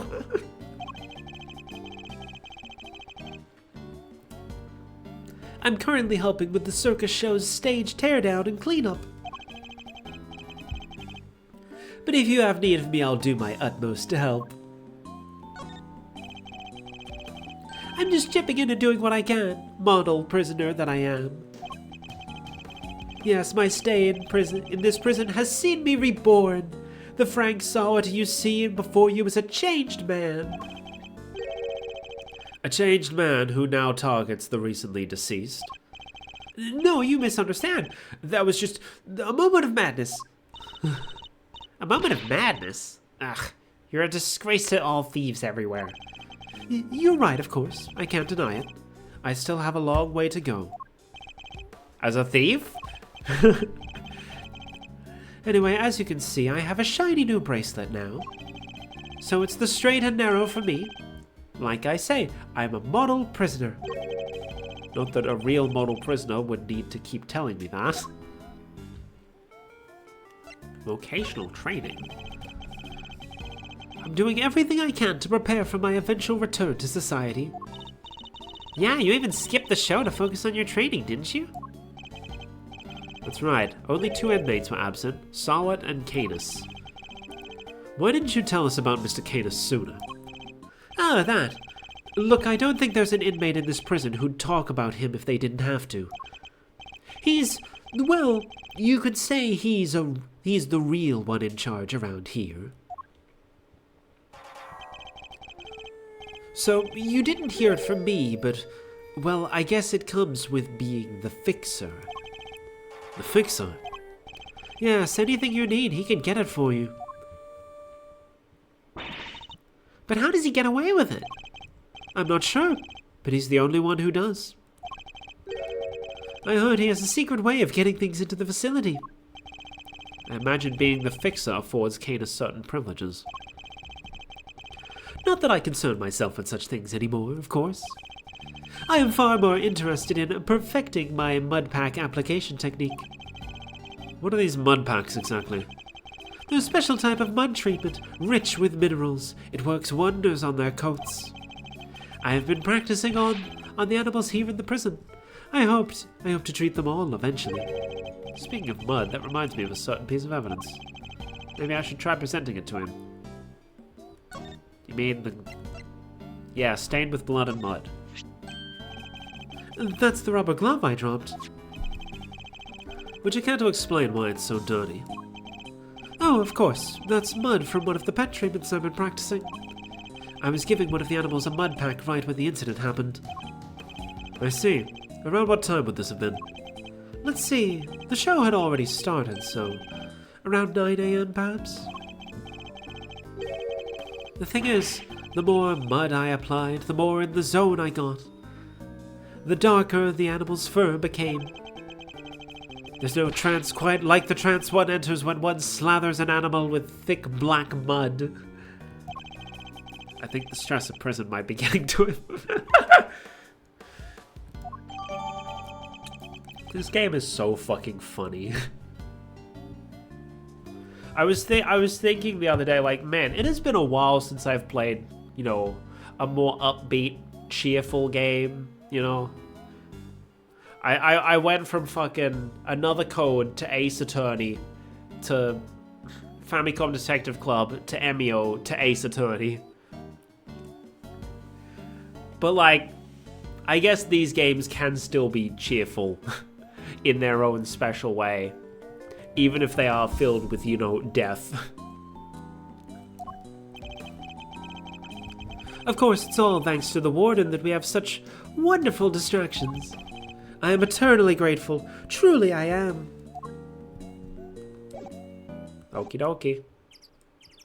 I think that's all we needed from him. Let's have a look at the well. A simple, sturdily built well. I wonder if it was the work of the prisoners. Somebody's left a bunch of tools laying around. There's a long piece of rope and a pretty heavy looking weight. Let's see, it weighs 30 pounds. Oh, and there's some pulleys. There are some pulleys too. Kay, can you stop touching everything in sight? Oh, come on. It's not like I was I was gonna take anything. What exactly were they being used for, I wonder? Okay, that's all we get from that. This must be the stage for the show. Do you think people would be interested in a great thieving show? I'm sure the police would be very eager to attend. And that's all we get from that, okay. Hello, elephant. An Asian elephant named Isaiah. One of the very big circus's many animals. She certainly seems very fond of petting humans based on what we've seen. Well, most humans. You can't just glare at her like that, Mr. Edgeworth. She'll think you're trying to show her who's boss. Are you telling me she thinks I'm one of her kind? No, just that she respects you, I guess. How comforting. Danger, high voltage. I never saw one of these in real life. Hey, that must be the fabulous garden outside the warden's office over there. Ah, yes. Warden Lagarde mentioned being able to see it from her window on the detention center side. I wish this dumb barbed metal fence wasn't in the way, though. I thought it was all one big yard. Given how protective the warden seemed of her little bit of earth, I imagine it's to keep riffraff like us out. There you are. I don't know who that's supposed to be. Oh, it's Fifi. Regina, cupcake! Oh, Warden Lagarde. I've been simply dying to sit down for a chat, you exquisite little thing. Okay, I guess now we speak to Miss Lagarde. Do you mind if I ask you a little about the prison? Oh, not at all. This place is my pride and joy, my home. Sure, it was a prison when I first arrived, and it was awful, an utter disgrace. Awful? I suppose you mean the prisoners were unruly? I most certainly do not. They're angels, every one of them, and they always have been. No, it was the ambience that was awful. I fretted, I brooded, and then it hit me. The animals! If anyone could brighten up the place, it was them. It is nice having them around. Isn't it just? And now look at my fabulous little family. Why, my darling Frankie is the very picture of rehabilitation. Except when he's rifling through dead men's pockets. We have so many success stories among the family, but darling Frankie really is a marvel. He's thrown himself into his vocational training and is always the first to volunteer for everything. What, and your other model prisoners don't do that? Oh, of course they do, my dear, of course. They're all such triers, such doers. It's just that Frankie, let's just say he knows what's good for him. What exactly does she mean by that?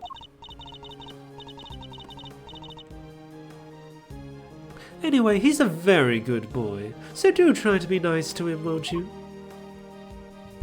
What the fuck does that mean? Loud, soaring music, great leaping animals. The Berry Big Circus truly has it all. And everybody who comes here gets to see it once a month. Really? In that case, let me see. She'd better not be thinking of something something to confess to. This monthly show, is it always performed by the Berry Big Circus? But of course, sweetie. I'm Regina's biggest fan. That girl's my little princess, my superstar. She's so wonderfully talented. Yes, she is. Yes, she is. And she's so adorable, so sweet. I could just gobble her right up. Why was that so hard for me to read? You're not lying when you say you're her biggest fan, huh? Which is why I'm worried about her. So worried. It's all because of poor Simeon, you see. If he's found guilty, why, darling Regina would be devastated. So you simply must make sure that doesn't happen, Mr. Lawyer. Please, I'm begging you.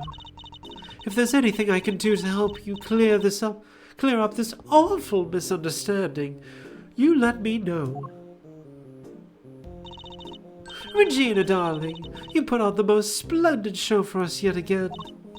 The stage, the stars, and you in particular, my princess. It was simply divine. That's so nice of you. I hope everyone else who watched it enjoyed it too. About that, dear, I'm afraid I have something awful to confess. There were some absences, you see. She must mean Cadus and Solid. We were 3 members short. 3? Unbelievable, I know. How will you ever forgive me? I'm sorry, but you're saying 3 inmates didn't attend the show. That's right, sweetie. I counted the seats myself. 1, 2, 3 no-shows. And I always make sure there are enough seats for everybody. Mr. Edgeworth, that's not right, is it? Indeed, as far as we were aware, Mr. Canis and Mr. Sawat were the only ones not present. This doesn't add up. Who is the 3rd missing prisoner, and what were they doing? It seems we need to investigate further. Oh, I was enjoying my chat with dear Regina so much I almost forgot. I must feed the little one. Little one? Do.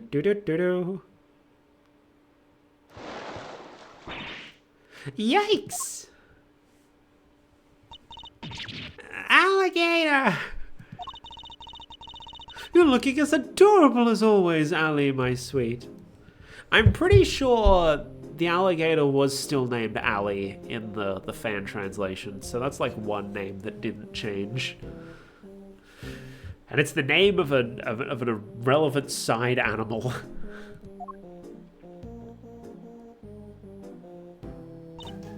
Aw, she's so pretty. And what a cute name. Yes, Allie the alligator. Isn't she a darling? She's my favorite. Aren't you? Yes, you are. I'm so jealous. Can I pet her? Of course, princess, of course. Boy howdy, these two are made for one another. They look like they'll be busy for a while. Maybe we should go back inside the prison and check the cells. Yes, let's. Perhaps we can find a clue there as to who our 3rd missing prisoner might be. Off we go. Didn't even check out the power room. I guess we'll come back for that. March 28th, 4:02 p.m., prison corridor. Sir! Mr. Edgeworth, sir! I finally caught up with you! There he is. Detective, you're not needed elsewhere? No, the judge and the kid aren't here yet. Oh, and I got your message. You searched the victim's cell. Did you manage to turn up anything? We struck gold, sir. Well, blood anyway. It was right there on the floor. Only in tiny specks though, but at least it's something. Yeah, it proves that the holding cell was the scene of the crime, right? Not quite. It proves a possibility, but it's not conclusive yet. I thought you'd say that, sir, which is why I ordered some follow-up work. I asked for forensics to analyze the blood and see if it matches the victims. They're on it as we speak. Nice work, Gummy. You thought of everything. Detective, I must say I'm impressed. Did you hit your head or something? Rude! Rude. Gee, don't look so surprised, sir. I just hope things continue to go in our favor. The signs of the blood was wiped away from the victim's cell. We're currently checking whose blood it is. Alrighty, so that's proof that the murder happened in the detention center. And for our next trick, we'll find out how that dog got over there. Don't worry, you can leave that one to me. Until the kid and his chaperone get here, we've got the whole prison to ourselves. Which is why I brought my secret weapons along. Secret weapons? Oh boy, the good old gumshoe secret weapons. That's right, a few tools of the trade that have helped me bust more than a few cases open wide open. Behold, the 7 secret weapons of Dick Gumshoe, ace detective extraordinaire. Well, I don't know about you crazy cats, but I'm sold. Miles? Very well, detective. We'll try using your secret weapons. You got it, sir. Let me run you through the list. Secret number one, my trusty old metal detector. That's detected a bullet in someone's shoulder before.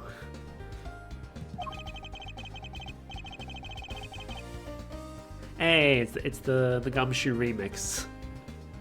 It's good. Oh, that's an idea for a bonus round. I could like play one of the characters' theme songs and be like, okay, which of these characters does the theme song belong to? If it's made of metal, silver, or scrap, if it's made of steel, silver, or scrap, this little guy here will find it. So it detects metal. Very good, detective. Next up, secret weapon number 2, Missile, everyone's favorite crime-fighting canine. He can track pretty much any scent you put in front of him, especially food. He sure is a lot cuter than Mr. Canis's dog. And now for secret weapon number 3. Where'd I put it? Aha! My one snapper short of a school, or is that a fishing rod? Don't tell me we're going fishing for clues. No, I mean, I just happened to have it with me is all. I see. Well, onwards and upwards, detective. Let's see what else you have. That's all she wrote, sir. Gummy, you're 4 secret weapons short of your so-called 7. And one of them was a fishing rod. Sorry, but that's all for today, okay? I'll, show you the rest next time. Why do you think I call them secret? Guy can't just go sharing everything at once. That's crazy. In that case, then I suppose the 3 you've deigned to reveal us will have to do for now. Alright, which one do you want to try, sir? Well, the fishing rod's not getting us anywhere, and I don't think a metal detector... Like, there's metal fucking everywhere in the prison. Let's use Missile. You got it, sir. Hey, Missile! Here, boy. Aw, he really came.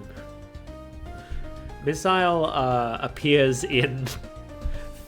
Fun fact with Melody, Missile appears in Phoenix Wright's moveset in Ultimate Marvel vs. Capcom 3.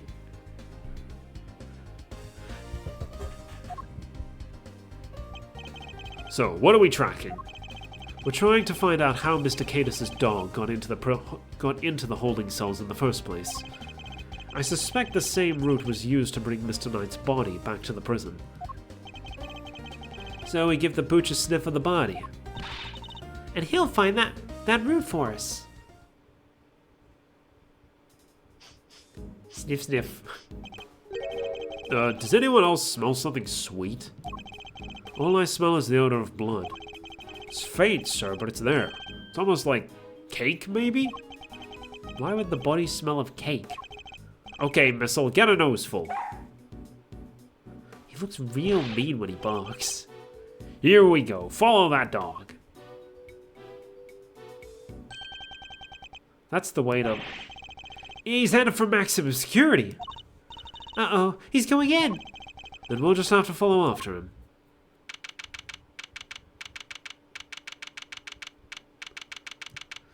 March 28th, 4:24 p.m. Prison maximum security.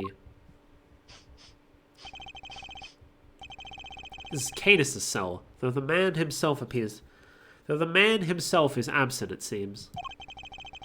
Is he meeting with someone in the visitor's room? Do you think Missile's onto something? Looks like maybe he is. Angry. There's something here. Let's get snooping, Mr. Edgeworth. Alright, well, first things first, this is right here. Look, Mr. Edgeworth, that chisel on the floor is a bit smaller than the others. I'm no woodworker, but perhaps it's an all-purpose one that can be used in a pinch regardless of the job? An all-purpose pocket chisel. Pocket sand. Why was that my first thought? Makes sense. Always nice when your tools are useful and easy to carry. Is that your opinion as a thief? Nope, it's my opinion as a great thief. I walked into that one. What about these? Tea and rice crackers. Mr. Cadus clearly doesn't lack for comforts. I can think of worse ways to spend my time in jail than drinking tea and playing chess. I thought this was maximum security, not maximum comfort. How come nobody else gets this special treatment? Complaining to me isn't going to help. Perhaps you could take it up with the man himself. Yikes! No thanks. What about the chess? Mr. Cadus's chess set, complete with his special dog piece. It's not a chess set, that's a whole chess table with legs. Looks like it might be worth something too. It's not inconceivable, some of them are, and it is quite a nice one. I never would have pegged Mr. Cadus as a chess fan, though. What with the whole Eastern aesthetic he's got going on, I thought he'd be more into Go. Go, huh? Can you play? I can play Go Fish! Not the same thing, Kate, not even close. What about these chisels?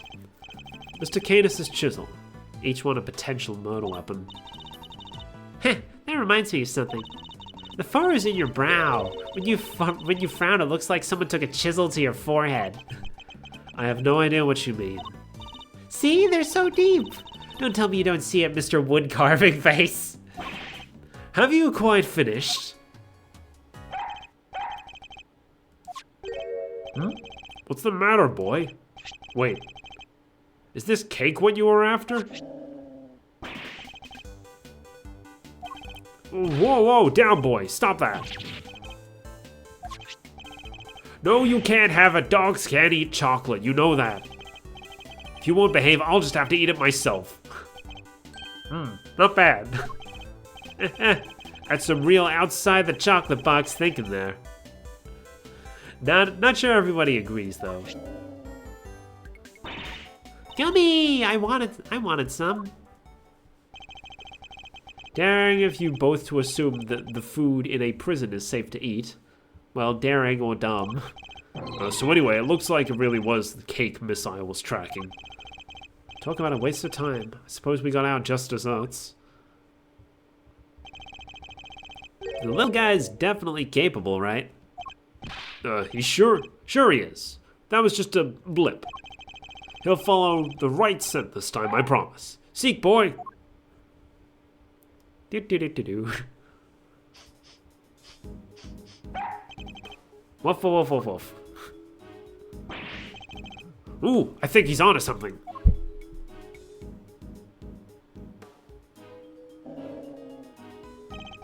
Whatever it is, it's in there. Mr. Carcerato's cell. We'll need to take a look inside. Detective, call the guard. Yes, sir.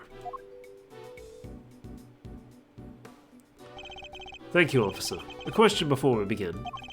Is the prisoner, Mr. Carcerato, still in solitary? No, sir. He came back a little while ago. And he was here for the noon roll call. Guess he must be on work duty someplace. I see. Now, if you would be so kind as to open his cell. Yes, sir. Okie dokie. Champion. Oh, he's decorated the heckin' punching bag to look like Miss Lagarde. No way, he has a poster of himself. And right next to it is... Looks like he never lost the habit of making weight for a fight. Once a boxer, always a boxer, I suppose. I see he also had quite the collection of supplements. Muscle protein, hustle protein, soul-crushing protein. Yeah, that's a lot of protein. Surely no one trains like this for nothing. Oh, look, he's got... Oh, I can't look at it. He's got bear kibble. So how many minutes do you think this timer is for, Mr. Edgeworth? Well, Mr. Carcerato is a boxer, so 3 minutes would be my assumption. Same as the length of a round in boxing. Bzz.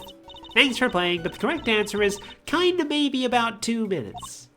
Why? Because there's a crack in it and a bit of the sand's filled out. Why does it hurt so much when she's right?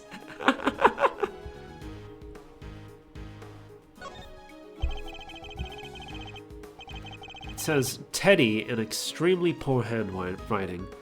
So this tire belongs to the bear. I wouldn't have thought it, but Mr. Carcerato and his ursine partners seem really close. Wow, this takes me back. Hey, Mr. Edgeworth, did you have a swing like this as a kid? Not that I can recall, no. So, what did you do for fun when you were a kid? Chess, golf, flute practice. Did you have any friends? Why would you even think to ask that? He did, in fact, have a couple friends. I'm surprised that they give the prisoners heaters. Unusually kind or unusually careless. I wonder if he uses it all year round. To help him lose water weight, maybe. Yeesh, I hope his furry friend can deal with the heat. I'm sure they've learned to sweat things out together by now. Alright, let's look at this. This punching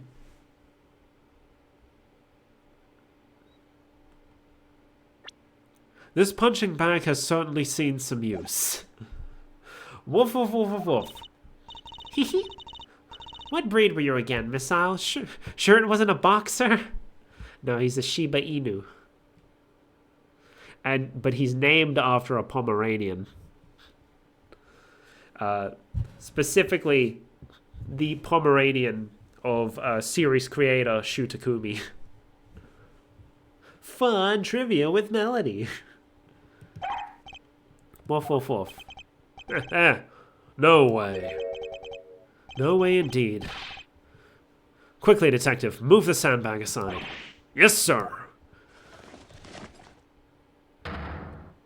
Holy shit.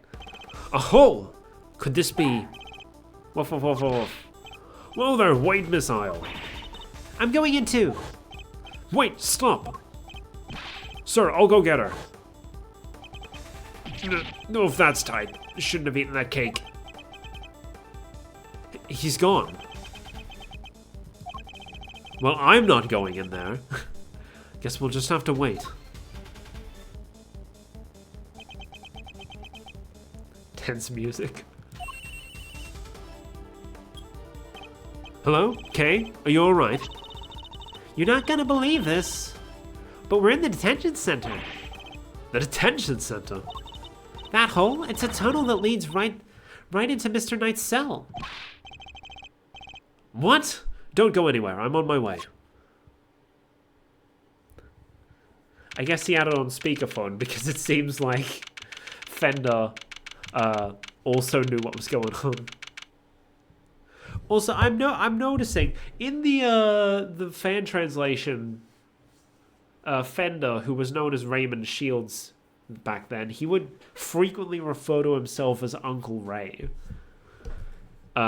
He is not doing that at all in the official translation. Not even anything like close to it.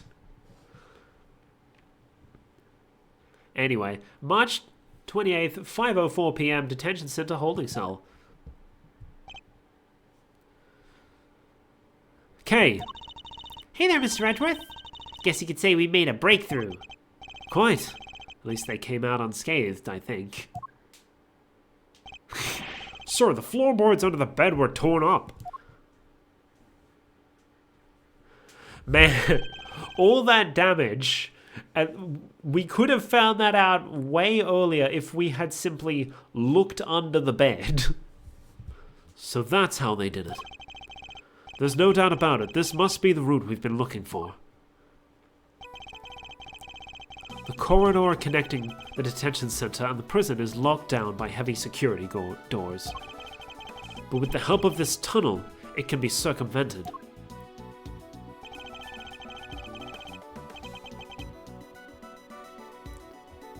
It was a sweet scent that started this whole search. Could it be that the scent was in fact coming from Knight's body after all? A sweet scent can be detected. Incidentally, Knight's body was covered in dirt. Dirt that might have come from being dragged through this tunnel. Okay, what was it like down there? Well, it was pitch black, so I couldn't see a whole lot. Luckily, my camera has a flash, so I took some pictures. Then let's see what you've captured. Oof. Just imagine crawling through that and like having the fucking fork stab into you. Oof. Look at that. Spoons, a fork. Guess these were for digging the tunnel. That aside, are those footprints? Paw prints even. From a dog, perhaps. Da da da da. This is a vital piece of evidence. However, it begs something of a question. It does? Mr. Carceredo has clearly been making use of this tunnel, which means... Detective, we need to find out where Mr. Carceredo is immediately. If my suspicions are correct. Huh? Oh, nuts! Oh no. The guards were alerted, and they immediately began searching.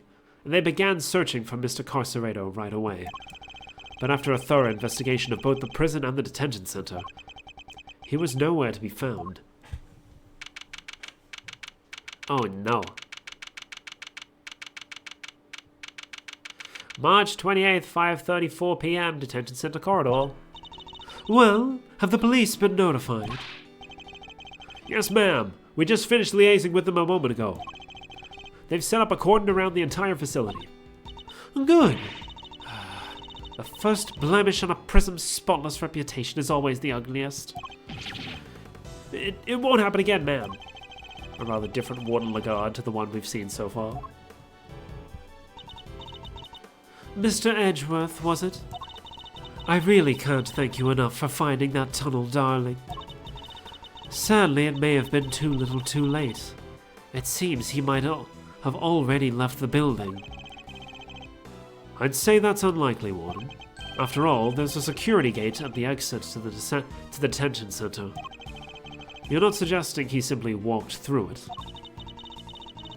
What's to say there was only one tunnel, sweetie? I suppose that's true. Well, whatever the case, this is no time to be standing around chit-chatting. Mr. Edgeworth, would you mind continuing with your investigation? It would be my pleasure. And you three can get back to your posts. Yes, ma'am.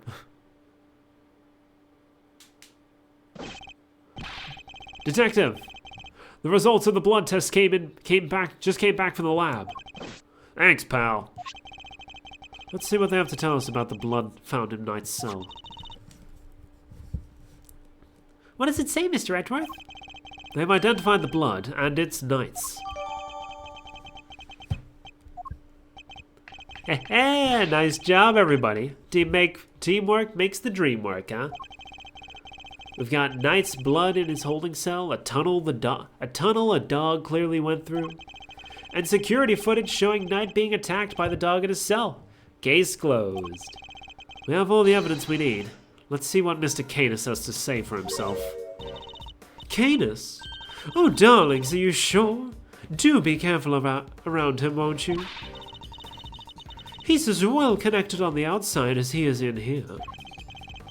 I suppose it would have to be. How else would the so-called fixer stay in business? The police have been trying to track down his accomplices for the longest time. Even I've had to lend them a hand myself, you know. So that's what that was all about. He's still not talking, ma'am? Even with the evidence you borrowed from the precinct?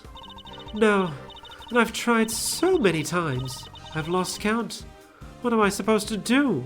I can't send in a blank report. I guess a killer for hire was always going to be a tough nut to crack. You borrowed evidence from the police to help with your investigation, is that correct? Why, yes, sweetie. Everything related to Canis is with me now. Heaven knows how many times I have hauled the secretive scoundrel into my office to talk to me. But no matter what I say or how much evidence I present him with, he simply won't say a word. A prison warden conducting interrogations herself. That's irregular, to say the least. Let your guard down and he'll devour you whole. Be careful, darlings. You have been warned. Ooh-wee. And here I thought things couldn't get any spicier. It's spice time, baby.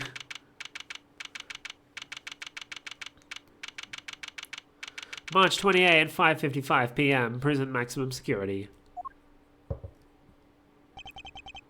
Judge Cavell, I didn't expect to find you here. We have been conducting inquiries, which, given that we are in charge of the investigation, is hardly strange. What is strange is that you are still here, Mr. Edgeworth. I gave you a warning, did I not? I told you that your badge was at risk should our paths cross again. And yet here you are. I'm sorry that you thought I might be so easily discouraged, Your Honor.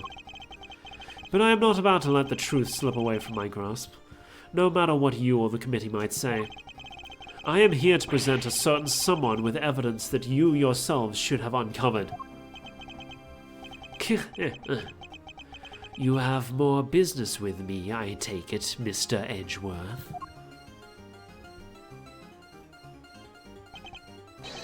I do. I promised I would be back to prove that you were the killer, and here I am. This should be amusing. Very well. Whenever you are ready. Objection!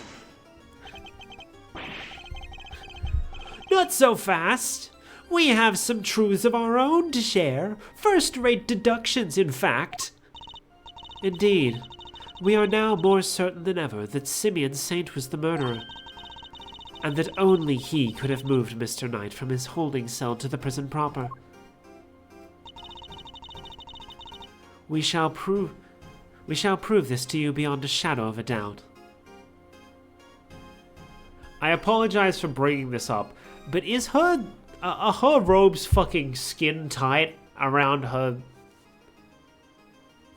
You know, because I don't think that it's supposed to look like that when you're wearing fucking. Unless it's like vacuum sealed, I don't think it's meant to look like that. But first, a question. Are you quite determined to continue on this course, Mr. Edgeworth? Should you fail to rebut our deductions, there will be no going back. Your very career hangs in the balance. What? You mean you'll take his badge if you don't like how this goes? That's intimidation! Not at all. If anything, I am showing him mercy. This is not Mr. Edgeworth's case. It never was. And I am under no obligation to hear him out. If he is prepared to accept the potential ramifications of his actions, I will allow him one last chance. Well, are you truly willing to take the risk? To put your beloved badge on the line? Mr. Edgeworth! Sir! He doesn't fucking care. I accept your terms. I am confident in my reasoning. And what's more, I am representing the firm of Edgeworth & Co. I do not intend to besmirch its name. My duty will be done, and I will not be intimidated. Very well. Let us see whether you are brave or simply reckless. By the power invested in me by the almighty goddess of justice, let this judgment commence. Eustace, if you will allow me. Fine by me. He's all yours, Gavel. Here we go. How Knight wound up in the prison proper. You are aware of the incident involving Mr. Knight the day before yesterday, I assume. He assaulted an innocent guard and stole his keys. Later, in the middle of moving a large animal cage, Mr. Saint stopped by Mr. Knight's cell for a visit. That's when Mr. Knight stole out of his cell using the keys he'd stolen. He slipped into the cage, and there he hid as he was wheeled into one of the prison workshops. Figure she was going to bring up Mr. Saint going to Knight's cell? Yesterday, after you so kindly made us aware of the security camera footage.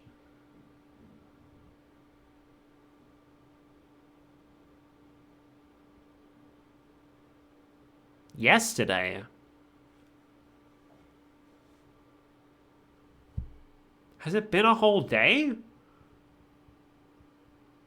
Am I dumb? Was there a day gap there? Oh, maybe like when we... Okay, I had assumed that when we spoke to Gavel, we then immediately went back to talk to Simon, but I guess maybe it was intended to be like that's the day after, and I just wasn't paying attention to the dates. Okay. After you so kindly made us aware of the security camera footage, we decided to take a look at it ourselves. Perhaps you would like to see what we found. This is a still from the footage we received. Mr. Saint speaking with Knight at his cell. Correct. You will also note that he has positioned the cage in such a way as to obscure the camera's view. It is this blind spot that Mr. Knight exploited to enter the cage undetected. A sound deduction based on what can be observed, wouldn't you say? A blind spot, which means that the camera wouldn't have been able to capture the moment Knight entered the cage if he did at all. So it's still possible he didn't actually leave his cell at this point. I don't get it. Why would Mr. Knight want to hide in the cage? There's really only one possibility. He intended to escape. A prison break? That's so cool. Mr. Carcerado, Mr. Knight, everybody's doing it. I have to step up my game. Okay, now is really not the time. Mr. Carcerado's escape is no laughing matter. It is my belief that Mr. Saint helped Mr. Knight with his escape attempt. That is to say, he was his accomplice. Wow, go Simeon. That wasn't a compliment. I understand that the cage was briefly taken to one of the workshops. I imagine that had things gone to plan, Mr. Knight would have remained in the cage until after the show, and then removed the premises along with the rest of the circus's equipment. Unfortunately for Mr. Knight, Mr. Saint had other ideas. He killed his friend in cold blood. Judge Cavell's argument seems reasonable, but there must be a fault in her logic somewhere. I'm going to find it. Let's get finding faults. I don't know what the contradiction is in this, so I'm just gonna press everything. Hold it! Your Honor, about this incident, you have heard about it, of course. Surely any attorney worth his salt would have his sources. Yes, I am... Yes, I am aware of it, of course. I simply wish to confirm, overruled, that you are wasting both our time. Shall we continue? Okay. Hold it! Do you have any proof that Knight stole the keys? I can think of no other reason for him to carry out such a brutal attack. Once the guard he assaulted regains consciousness, I am sure he will confirm our suspicions. I wouldn't be so sure. Perhaps I should press her further on her reasoning. Okay. Sorry, but I believe there is a flaw in your reasoning. If Knight had the keys, there was nothing to stop him from leaving whenever he wanted. Why wait for Mr. Saint? There was no need, surely. He chose the option he deemed most likely to succeed. He stole the keys and hid them somewhere. Then he waited for an opportune moment to present itself. He hid the keys? I'm afraid you might have made an uncharacteristic oversight, Your Honor. But Knight wasn't hiding any keys. This has been proven already. This is a piece of evidence that proves Knight didn't have the keys. Is it this? They've yet to be recovered. Is it just the keys? Okay. Since you know about the incident, I assume you must already know this, but... After the assault, the guards searched both Knight and his cell, and no keys were found. And if the whereabouts of the keys cannot be proven, then neither can your theory. I have considered the matter of the missing keys, and I do not think it's such an issue. I still believe he had them. After all, the guards only stated that they were unable to locate them. And this is because they were cleverly hidden inside the pocket chess set. Knight's chess set. The same set which the murder weapon was also allegedly hidden, the same set in which the murder weapon was also allegedly hidden. Was it?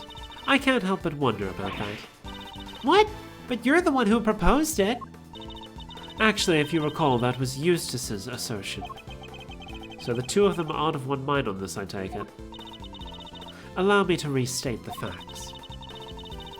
Mr. Knight hid the keys he stole from the guards inside his chess set. When Mr. Saint came to see him, Mr. Knight used the keys to open his cell and climbed inside the cage. Hold on, I'm listening to the... trying to figure out which theme this is. Okay, this isn't wanting to find the truth. Is this a subjection theme from this game? Oh yeah, because then it loops around to the... There it is, the da-da-da-da. Mr. Knight used the keys to open his cell and climbed inside the cage. He was then moved from his holding cell to that workshop in the prison proper, all with the help of his friend and accomplice. Had things gone according to plan, he would have been taken out of the facility after the show. But they did not. Instead, his accomplice murdered him while the show was taking place in the yard. Objection! But Mr. Saint was part of that performance.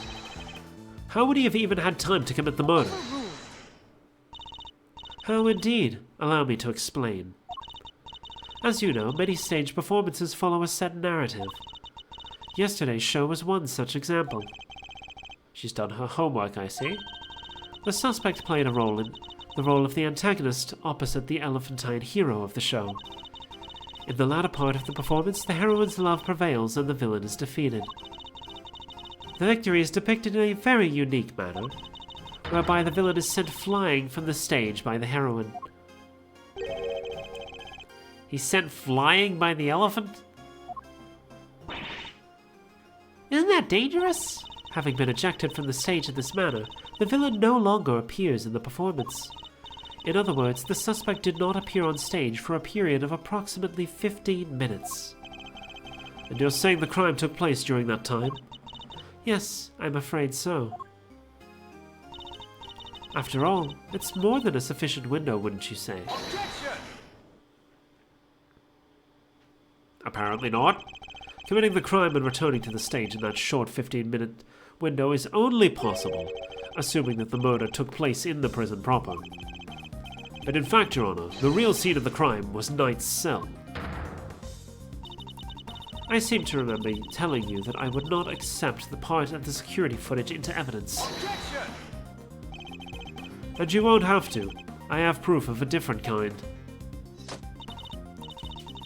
Very well. Would you be so good as to present it? What proof do you have that the murder took place in the victim's holding cell? It's the blood! Take that! This appears to be a photograph of a floor. Almighty Goddess of Justice, grant me patience. The floor you're so dismissive of, Your Honor, has traces of Knight's blood on it. Hey, this is the good one.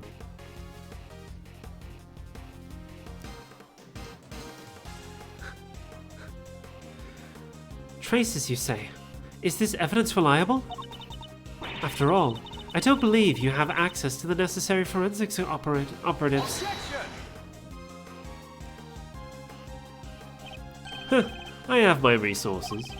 A certain blunt instrument, you might say, but a reliable one. The detective. How very unfortunate for him. Perhaps before you decided to circumvent the law, you might have considered that the committee's influence extends to the police. Oh no! Now Gummy's badge is on the line too! Forgive me, Detective, I didn't mean to put you at risk as well. I will enter the fact that Mr. Knight's blood was found in the holding cell into evidence. However... Objection! Bad luck, idiots! You're really on the edge now, Mr. Worthless. Mr. Winner, I'd forgotten you were there. It was nice while it lasted. Bruh. I just butted in to tell you that your entire argument is one big inconsistency. You showed us camera footage of a dog killing Mr. Knight in his cell. Are you saying that the mutt also wiped the blood up before it left the scene? Uh-oh. What other tricks can it do, huh? A blood-wiping dog. You're a joke. You'd have wiped that blood up, wouldn't you, boy? Yes, Helmut, you would. What? That was one of the tricks I taught him before our work together was so rudely cut short. He's a very tidy boy, you know. Never misses a drop. Wouldn't do to leave any evidence, after all. Saved by an assassin of all people. Jeez Louise. Could you just taught the little guy to shake hands? Oh, he does that marvelously too. Although the way I taught him to do it is somewhat unorthodox.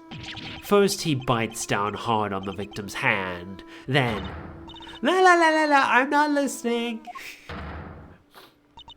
I see. Very well then, Mr. Edgeworth. It seems you may have gathered some evidence worth considering. Your understanding is much appreciated. Wait, I'm not done yet. I just thought of something else. Overruled. Oh boy, someone's taken no prisoners. Eustace, would you be so kind as to allow me? All yours, Cavell. Well, do you accept the truth now? The crime took place in Knight's holding cell, and the assassin's dog was the killer. My position is the same as it was yesterday, until you can explain how the dog moved between the prison and the detention center. I cannot accept your theory into evidence. I thought you might say that, which is why I'd like to show you something else. This piece of evidence shows how the dog could freely travel between the prison and the detention center. It's the tunnel. Take that! This is... It's a secret passageway. It runs beneath the prison. What? A secret passageway? It was dug by one Rocco Carcerato, escapee.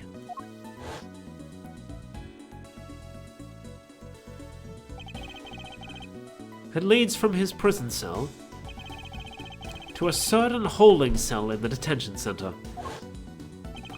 Yes, the very one where the victim was being held.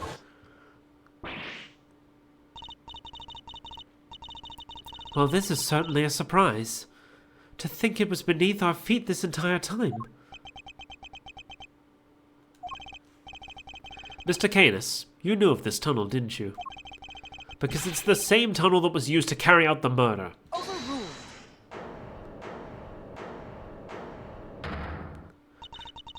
In the name of the goddess of justice. Overruled. Mr. Edgeworth, you are out of line. Hold it. How so, Your Honor? Overruled. Evidence is everything, whether in a court of law or at the scene of an investigation. Isn't that your little catchphrase? Well, it just so happens that I have some evidence of my own. Bronco Knight's autopsy report. His autopsy report? When did we get that? How do you not know you had it? The police handed it to me only a short while ago. The findings are still preliminary, but it has something valuable to tell us nonetheless.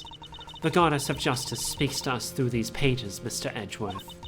Cause of death, stab wound to the throat, and the weapon is said to be a sharp blade of some sort. It seems the victim was stabbed repeatedly in the same spot, resulting in an ugly wound. As such, the police have yet to identify the exact shape of the weapon. But its overall nature seems beyond question. It is a bladed metal instrument. In light of this evidence, do you truly wish to continue with your flight of fancy? Or will you now claim the dog used a knife instead? But that's impossible! That will be all. Court is adjourned. Objection. But the tunnel! The paw prints! What of them? Helmut is somewhat of a wanderer. Perhaps he just happened to cross this tunnel one day. Although I couldn't say for certain. I cannot wander quite so freely. That would be quite a coincidence, but I can't prove it's not the case either. She sure knows how to keep a secret, huh? Kinda wish she'd kicked us in the teeth a little earlier with that one. She was baiting me, waiting for the perfect moment to crush me with that autopsy report. Ah, and that's why she interrupted Simon again. I fell for it, hook, line, and sinker. You are lead attorney for the defense, correct, Mr. Fender? This is the interim autopsy report in question. I do apologize for the delay. Yeah, no sweat. Thanks for looking us up. Autopsy report jotted down in my organizer.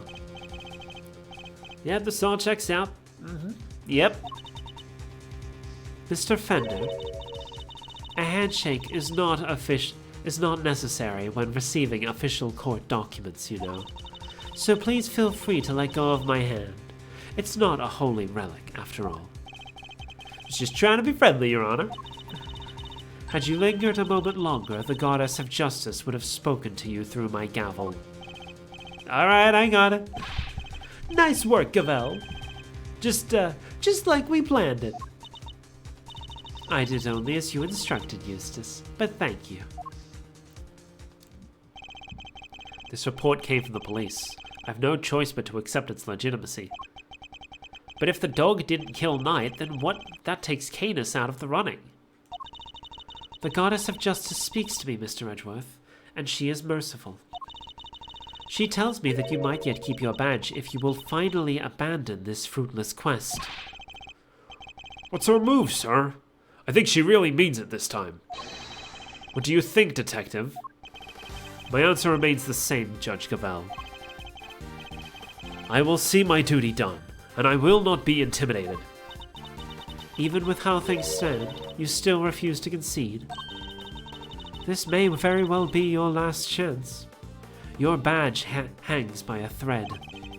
Then let it fall if it must. I have something far more important to protect as an associate attorney. My client. The goddess of justice is no doubt saddened by your refusal to accept yet another offer of mercy. Attaboy, Miles, that's what I like to see. Looks like the old defense never rests is really starting to mean something to you. Credit to your old man, though. He's the one who said it first. My father. In fact, I could swear I saw Gregory's spirit in you for a second there. You said you've changed since your days in Von Karma's shadow. I didn't believe you at first, but I'm starting to. Thank you, Fender. Alright, kids. This is where the rubber really hits the road. Put your thinking caps on. It's make or break time. It's true that Knight was offed with a bladed. If it's true that Knight was offed with a bladed weapon, does our case really fall apart? A bladed weapon? Of course. There were 5 chisels in Cadus' cell when we last looked. A former assassin surely wouldn't struggle to commit a murder with a tool like that. In which case, the weapon that killed Knight was... Have you quite finished? It would be in your best interest to concede. Evidence is everything. It may well be my little catchphrase, but it's also true. The murder weapon was a sharp blade. Then where is it? The guards didn't find it. Why can't you let this go? So what if they didn't find it? What are you driving at? What if I were to tell you that I now know what the real murder weapon was? And it was right under our noses this whole time. Indeed, it was one of Mr. Cadus' chisels. What? Overruled. I would advise you to stop bombarding us with your irresponsible, half-baked theories, Mr. Edgeworth. You have repeatedly insisted that Mr. Knight was killed in his cell by a dog. I simply go where the evidence takes me, both in the courtroom and at the scene of the crime. If the murder weapon was in fact a chisel, then yes, the murderer could not have been the dog. But that begs the question of what exactly it was we saw in the security footage. Oh yeah, security footage. How do you explain that, Mr. Smarty Pants? An excellent question. The footage shows the dog jumping on somebody. Mr. Cadus' dog jumping at Knight. The dog attacked Knight, but he didn't kill the man. He didn't. No, Knight was merely knocked out. The dog didn't drag a corpse through the tunnel, he dragged an alive but unconscious Knight. The real killer was the dog's master. Oh, I get it. By bringing Knight here, Mr. Cadus could finish the job. And he could definitely use one of his chisels to do it. Correct. You, Bodhidharma Cadus. Sorry, that might have been a little loud. You're the only one who could have done it. Objection! Hey, Mr. Edgeworth, you ever get this on your report card? Refuses to listen, must learn to respect others. Are you asking me or confessing to what's on yours? We already searched Mr. Cadus' cell from top to bottom, right, Gavel? Yes, we even inspected his chisels. All 4 of them. There wasn't a single speck of blood. Hold it! Why, thank you, Your Honor. You've just confirmed my theory. I have. What exactly do you mean? The last time we were here, there were 5 chisels, not 4. Oh yeah, I remember counting them. Definitely 5. And the one that's missing is the small one, the one we thought might be a pocket chisel. Mr. Cadus, where did you hide that chisel? A pocket chisel.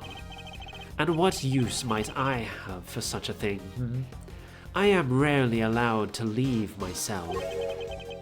In which case, he shouldn't have had the chance to dispose of the weapon.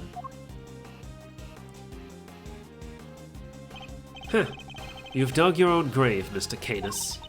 You seem to have an idea of where this missing chisel might be, Mr. Edgeworth. Would you enlighten us? For a man who can't leave... Hey! What the dog doing with Professor X? Welcome, Chad. And thank you for the redeem. That's not Professor X, that's an assassin. He's here in prison with his dog. For a man who can't leave his cell of his own volition, Canis could only have hidden the chisel here, in his cell, naturally. Take that!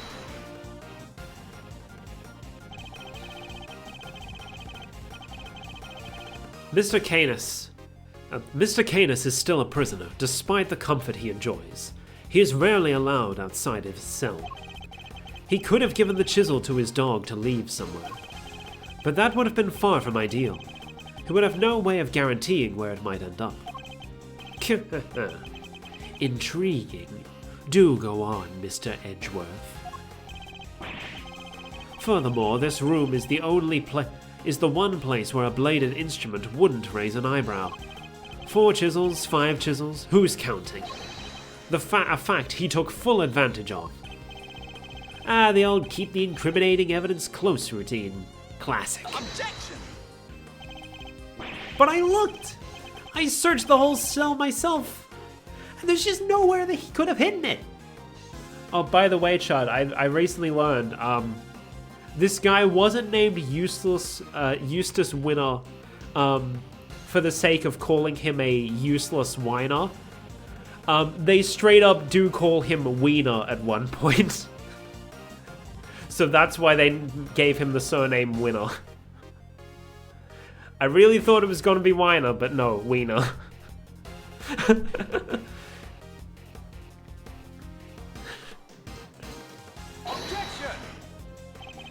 I am certain the murder weapon is here, and that the reason why no one has found it yet is because it was hidden in such an ingenious manner. Do enlighten us, Mr. Edgeworth. What was my ingenious plan? Think, Miles. There must be a hiding spot he could make use of. Think about when you came here previously. What are you missing? Logic time, baby. Or is it going to be logic? I don't know. He's not showing us out permanently, right? Let's get out of here. Come on.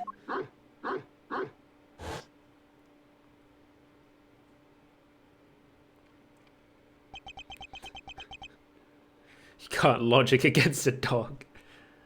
I mean, Phoenix has logicked against a parrot before.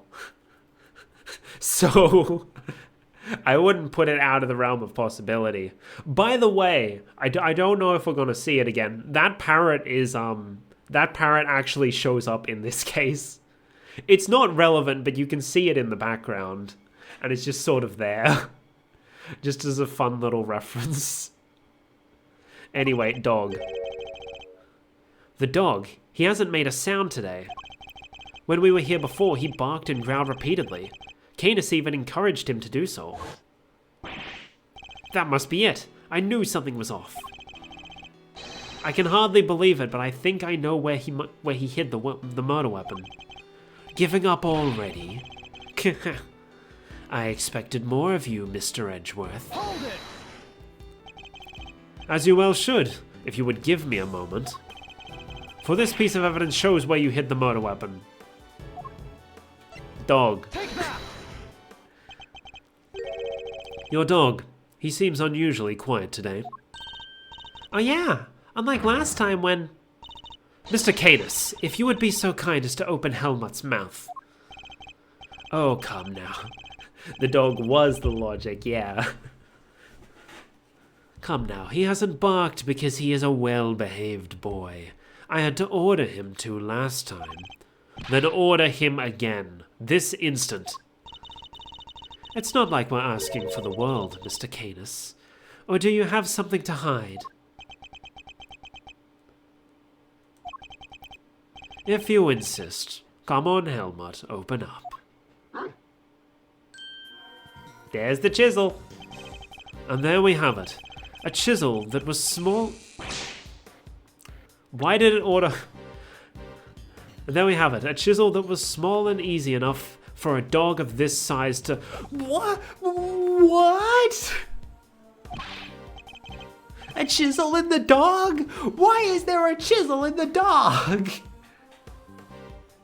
Every new Ace Attorney player experiencing what the series is like.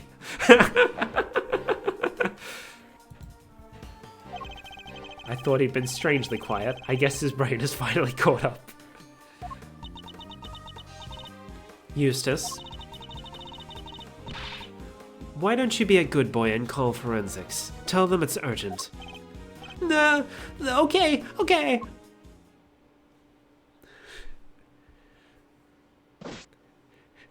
He's getting trashed on so bad, but I love it. Yeah.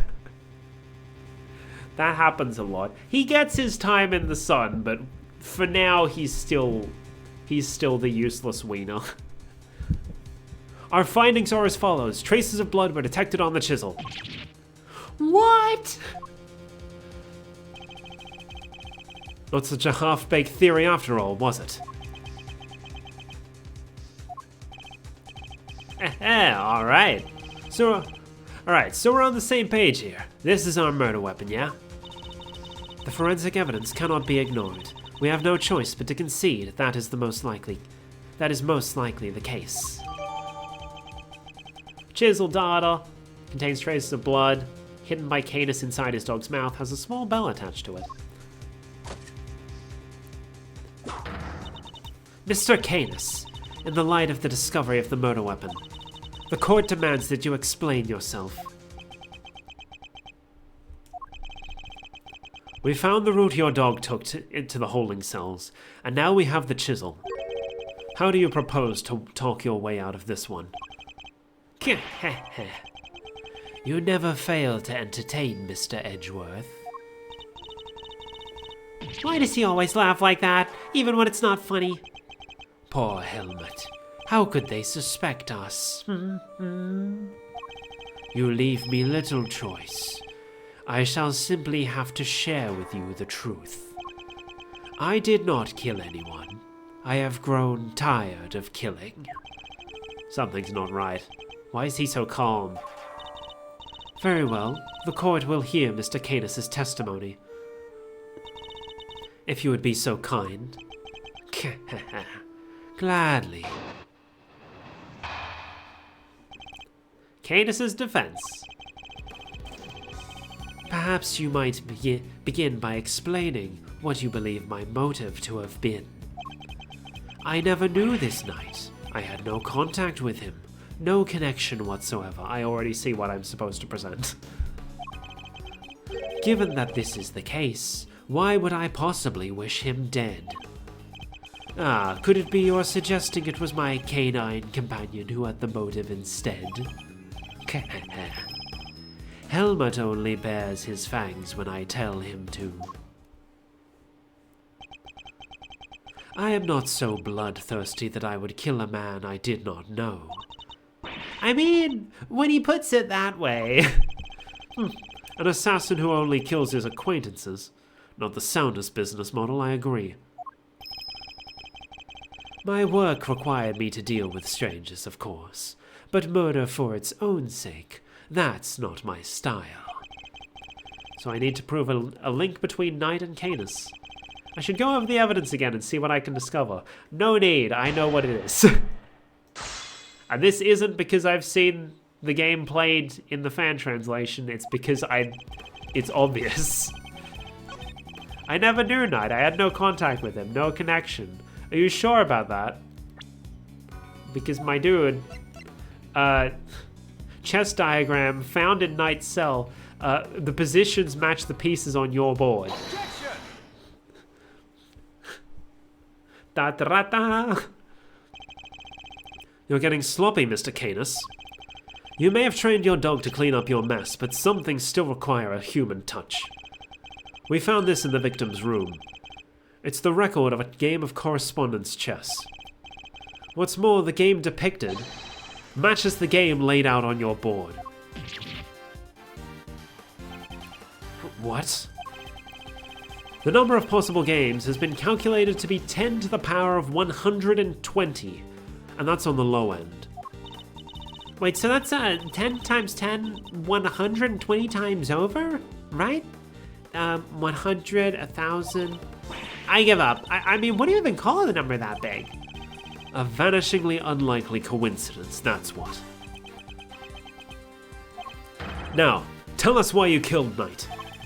Unless, that is, you would prefer to explain the coincidence? Well, they do say the truth is stranger than fiction.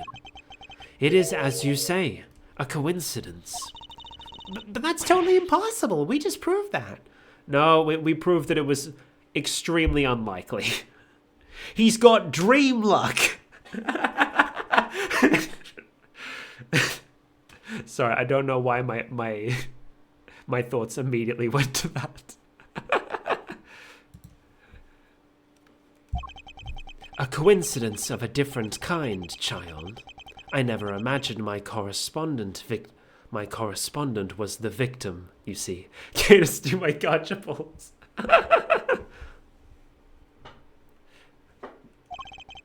And yet here we are. Helmut is as surprised as I am. Aren't you, Helmut? Yes, yes. Did the two have some sort of connection? Question mark. I suppose there's nothing for it but to finally tell you the truth, boy. The other prisoners had all gone to the yard, you see. There was a show of some sort, I believe. Here I was minding my own business, when in comes Helmut, dragging a corpse of all things. I had quite a shock, not least because the murder weapon was still in the poor fellow's neck. Of course, I was none too keen on becoming a suspect, so I had Helmut take the body to the workshop. Once there, he removed the murder weapon and brought it back to me, just as I had asked. The dog pulled out the murder weapon in the workshop? He did indeed. Removing it here would have made an awful mess after all. You know something? That makes sense. Remember what Mr. Sawat said, Mr. Edgeworth? That huge black dog had sunk its terrible teeth in the victim's throat. What did you just say? It was hellish, utterly hellish. That beast, that awful beast, he killed him. I see. So what Mr. Sawat actually saw was Helmut removing the murder weapon then? Precisely. I can't say I wasn't a little disappointed that he was spotted, of course. Silly boy. It's not like you to slip up like that, is it now? And there you have it. That is about all there is to tell. I did not kill the man. At most, I am responsible for the removal of the weapon. Now, will that be all? Poor Helmut is growing restless. Objection!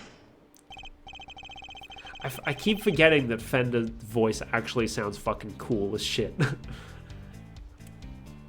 Sorry, but if you could entertain us for just a little longer, Mr. Canis. Fender? No offense, Paleo, but I don't think you've quite told us everything. I'm sure we'd all like to know why you thought you needed to pull the chisel out in the first place. He's right.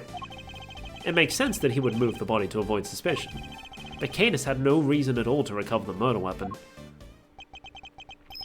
So the mute one isn't as dumb as I thought. Wasn't expecting Fender to sound like that. I was expecting more of a Larry Butts voice. Yeah, I feel like they kind of do that deliberately because, like, before you first hear that voice, you've met him for quite some time, and then when he finally does that, it's like, what, Mr. Fender? And he literally says, "Yeah, that was my objection voice. Pretty cool, huh?" He's like almost breaking the fourth wall at that point. Please answer the question, Mr. Canis. It was because of the bell. He knows. The one attached to the chisel, and the one around Helmut's neck. Have a very distinct design, if you will. Of course. There was something of a trademark of yours, were they not? I don't get it. How does that even work? Bodhidharma Canis, the blind butcher. His appearance was always announced by the sound of bells. The last sound his victims would ever hear.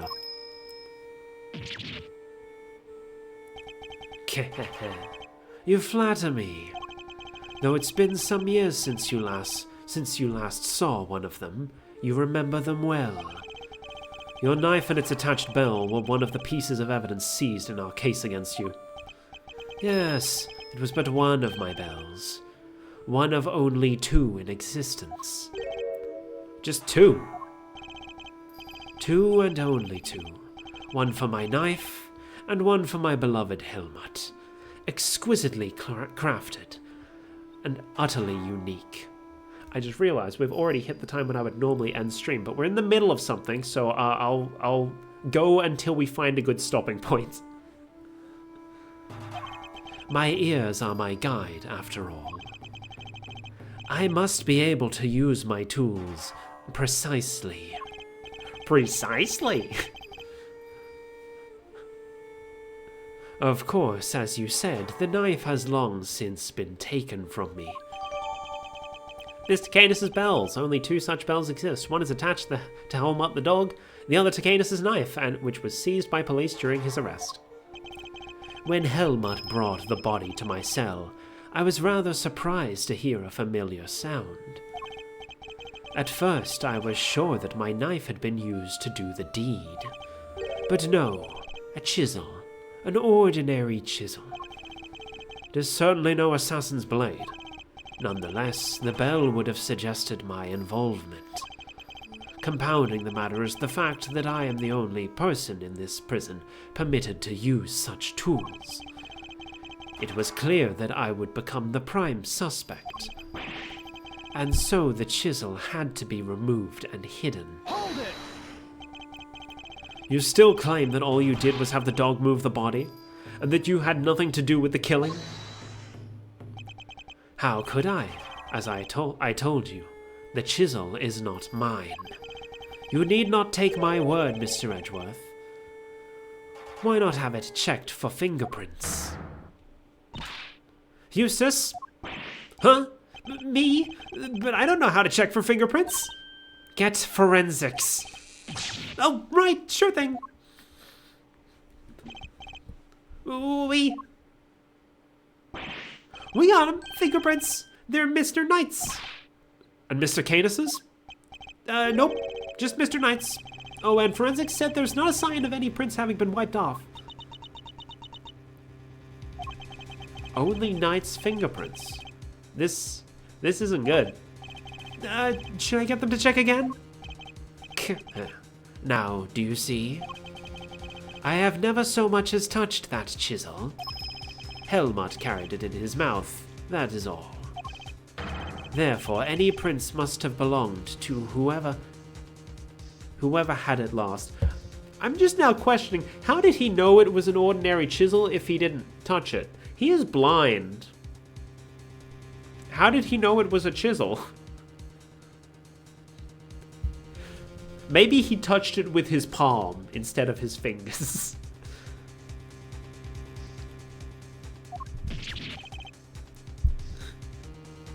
Now to prove it. I don't believe that actually comes up, but it is sort of a contradiction that they overlook. Ah. So the murder weapon belonged to the victim? Ooh, that's not helpful. As I said, I have not touched the chisel. Therefore, I cannot be the killer. Or would you suggest otherwise? I've got nothing to counter with. But what could this mean? Is he not the killer after all? Is he actually telling the truth? No, he can't be. I am sure this goes without saying, Mr. Edgeworth.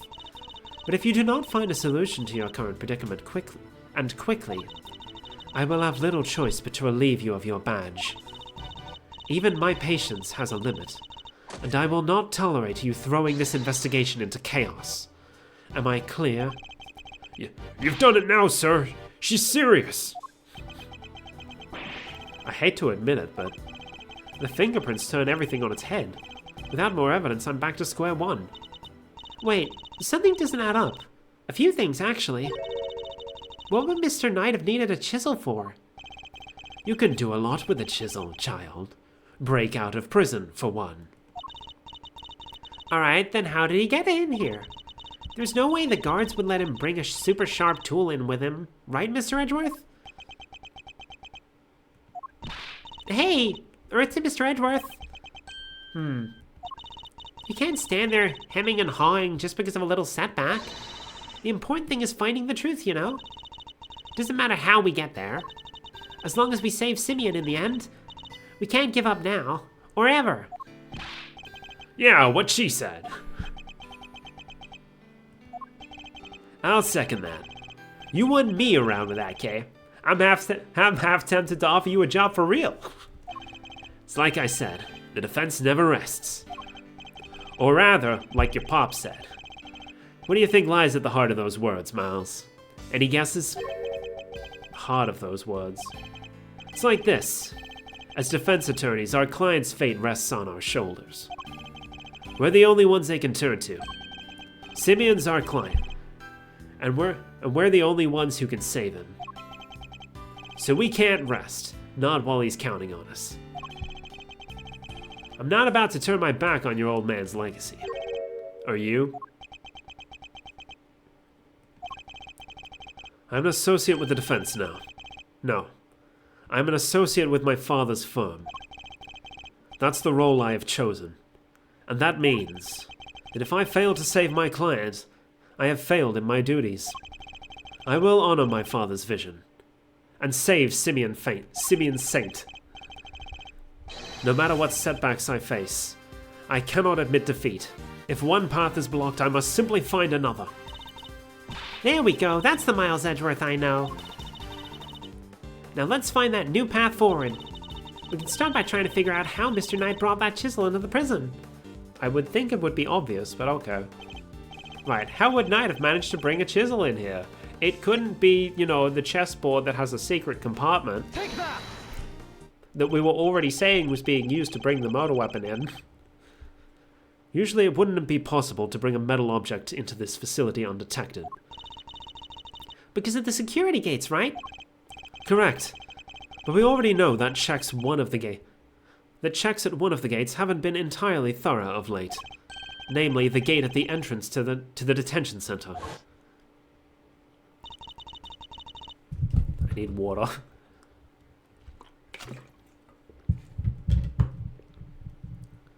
The gate is only used to scan people.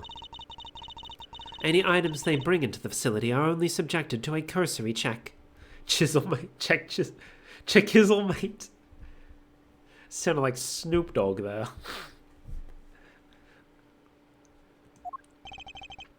Are you telling me that the chess set wasn't put through the metal detector? It should have been. Alas, it seems the guards have grown a little lax in that regard of late.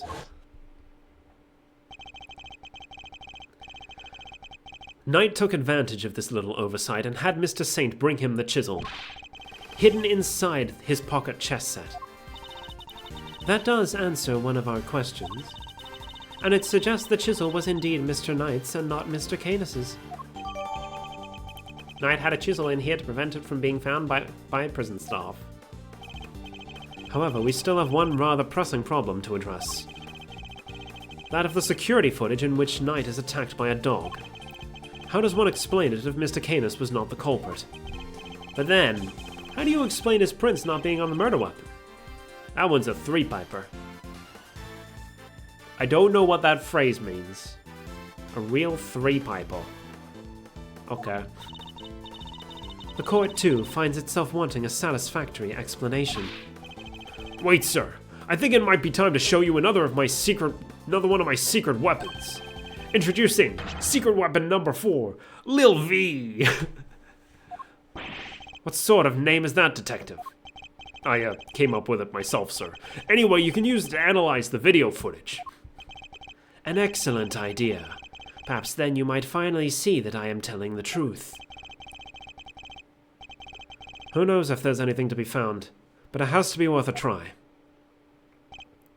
Alright, want me to talk you through how to use it, sir? Seeing as I'm not exactly familiar with video analysis techniques, maybe I should hear him out. Sure, because I'm pretty sure, like, the only other time in the series where you have to analyze a videotape like this is, like, in the bonus case of the DS port of the first game. If you could run me through its functions, detective, that would be most appreciated. Yes, sir. Oh, this means I've got to do a bunch of gumshoe voice. So basically, you just gotta do what you always do. Examine anything that catches your eye. And I can examine things with X, I see. Next up, see those controls at the bottom of the screen? The panels on the left and right let you rewind or fast forward. And you can use the middle one to pause. Get used to those and you're golden, sir. Seems I can also press R to fast forward and L to rewind the footage. And I can press A to pause. When the video is paused, you can go to the previous frame with L, or the next frame with R. Or use the same control panels I showed you earlier. Lastly, I better explain how to zoom in. Line up the old cursor with the area you want to take a closer look at. Then use the panel in the bottom right, and Lil V will do the rest. It's got those 2 expanding arrows on it. Can't miss, sir. Can't miss it, sir. It would appear I can zoom in by pressing Y, too. By the way, even when you're zoomed in, you can still examine stuff, just like in regular view. Also, you can make use of the previous and next frame to get a good look at what's really happening. Only thing you can't do when you're zoomed in is play the footage, so there's that. I see. And how do I zoom out again? Just use the panel in the lower right again, sir. See how it's gone from expanding to collapsing arrows on there? That's because you're zoomed in. And that about sums it up. Now let's fire Lil V up for real. Remember, just examine anything that catches your eye and you'll do fine. Footage from Mr. Knight's holding cell. Other than the victim being attacked by that dog, I can't see what else it might show us. But suppose we're wrong. What could we be looking at instead? Could the person in the footage be someone other than Knight? And if so, could whatever is attacking them be something else too? I should keep both questions in mind while reviewing this footage. So I do know the solution to this one.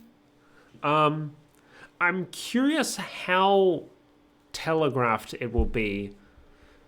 Because I know, like, obviously, Miko is going to play this game eventually. I'm curious to see how obvious it is and how long it would take someone who isn't already familiar with the game. Anyway, you never know what you're going to see once you start looking at things up close. Check every detail, sir. You'll find something, I'm sure.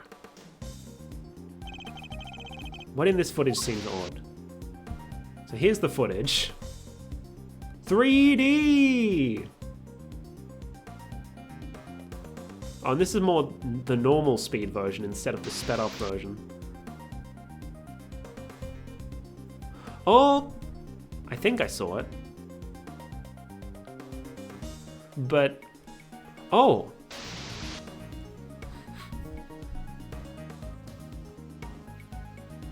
Hold on.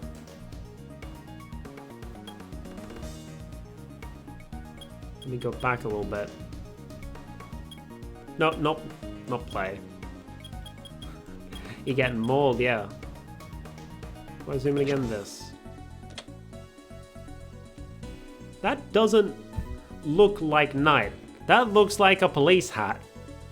So you can see it when not zoomed in. You just need to look closely enough. The figure is reflected in the mirror here too. Is that a hat? Say, doesn't that look like the hats the guards wear, sir? Okay, so it's not as difficult to spot as I remembered it being.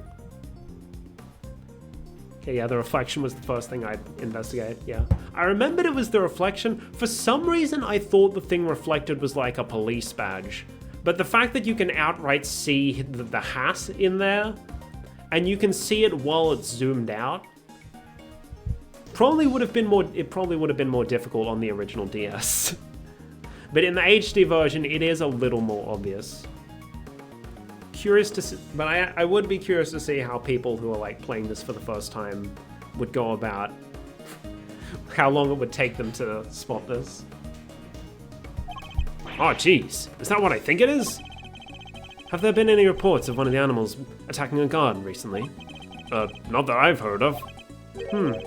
So this may not be a guard at all, but somebody dressed as one. Perhaps this might shed a little light on the matter of the hat. We have missing guard uniform. Hey!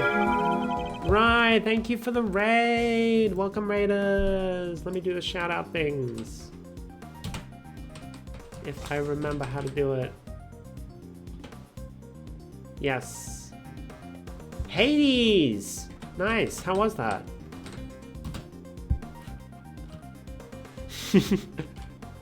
It is admittedly funny to me seeing Chud saying welcome raiders with a big banner right atop his name saying Raider from Raiharuma. Trying to do a Rai. Anyway, let me do the other shout out as well. Da-da-da! Welcome raiders! My name is Melody C. Turtle, VTuber and author who likes to play mystery games and works on way too many projects at the same time. We are currently playing Ace Attorney Investigations 2, the English version, which we're currently on the second case, trying to find a good place to end stream, but we're in the middle of something. If you feel the need to disappear, because you gotta eat, sleep, drink, whatever, feel free. Take care of yourself. That's the most important part. But yes, if you want to stick around, we're currently interrogating an assassin and trying to find a good place to end so that I can go have lunch. Yeah, right. Thank you for the raid. I'm glad to hear you enjoyed Hades.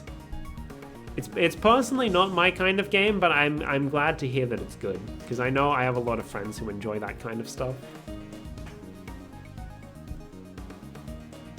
Anyway, did I read this line of dialogue? I do not remember. So, no guards have reported being attacked by an animal as far as we know. But we did hear about a guard's spare uniform being stolen. Could the person in the security footage perhaps be someone disguised as a guard? Someone attempting to escape without being noticed. A guard disguise? I guess it might work. Yeah, it's tough, but some of the characters are so well designed, the music is amazing, the gameplay is really smooth. Nice.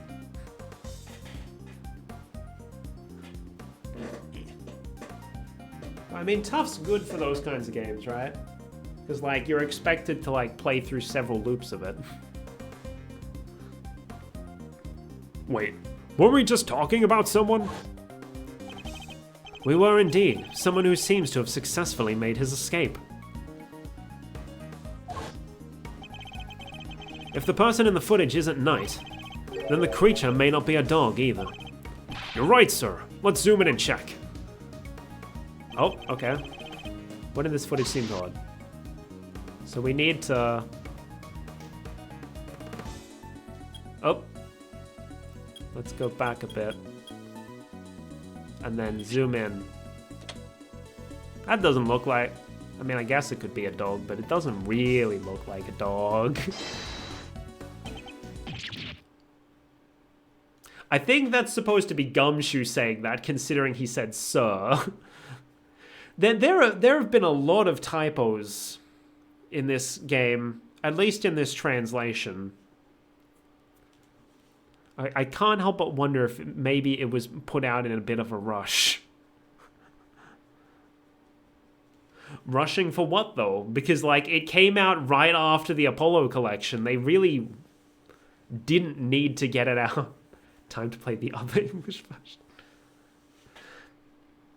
Like, the Apollo collection, like, came out earlier this year, like, maybe a month or two before the Edgeworth collection. They really didn't need to rush Edgeworth out the door. So I'm curious why. They just churn them out, yeah.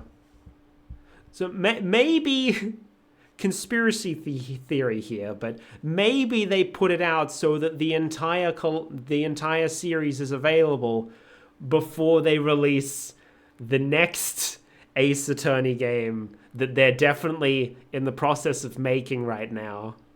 Definitely, it's coming. It's gonna happen. Gotta start the next trilogy. Money is also a very likely scenario.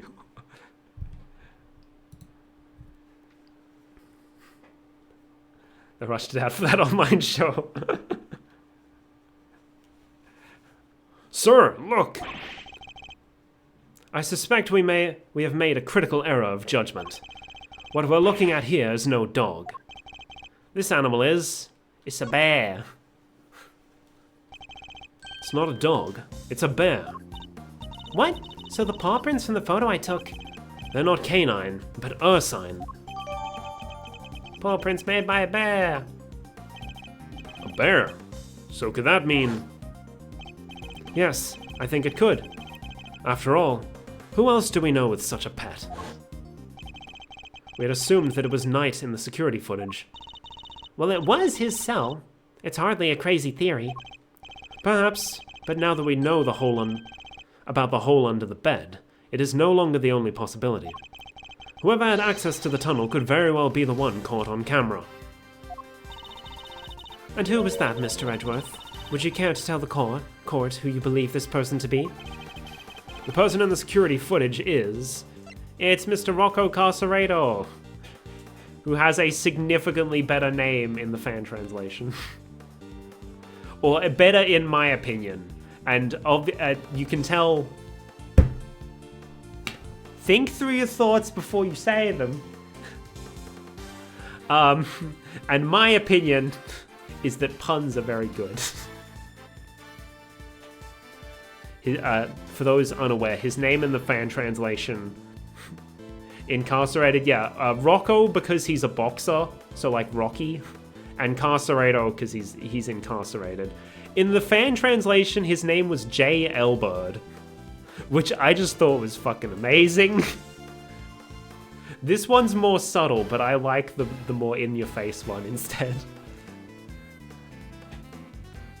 Take that! I believe I know who our guard in disguise is.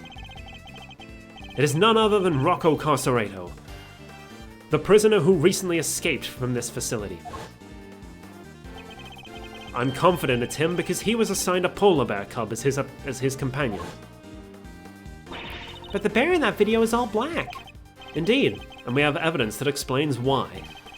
The evidence that explains the polar bear's dark fur is... sullied after being worn by Sawat when administering a dark mud pack treatment. Take that! It's mud!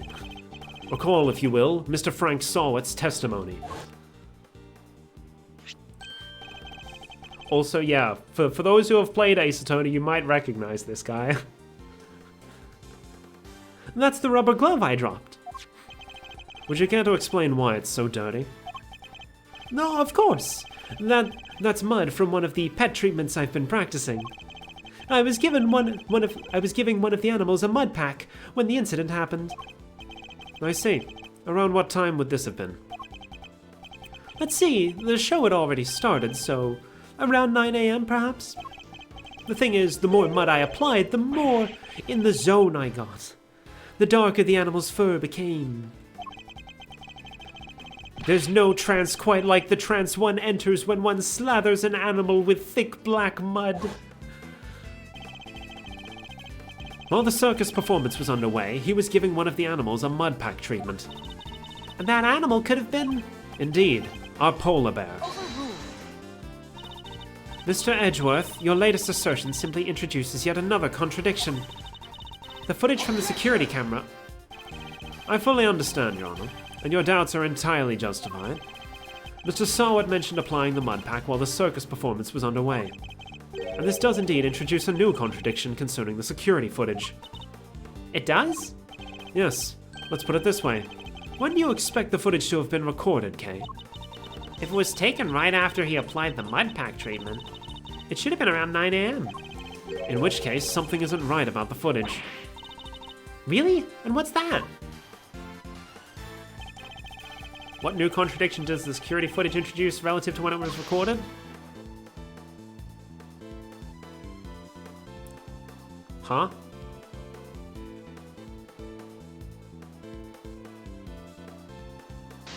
I don't know.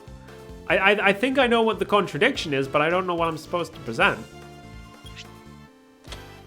Is it Knight himself? Not Knight, Carcerado. And how is that a contradiction? Yeah, you might have to give us the play-by-play on this one, Chief. It's simple. If you look right around here... Where, Mr. Edgeworth? The court orders you to be more precise. Guess that wasn't... Come on, Mr. Edgeworth. Where's the contradiction? I was just getting to that. The video was ostensibly recorded around 9 a.m., which means there's a glaring contradiction in what we're seeing here.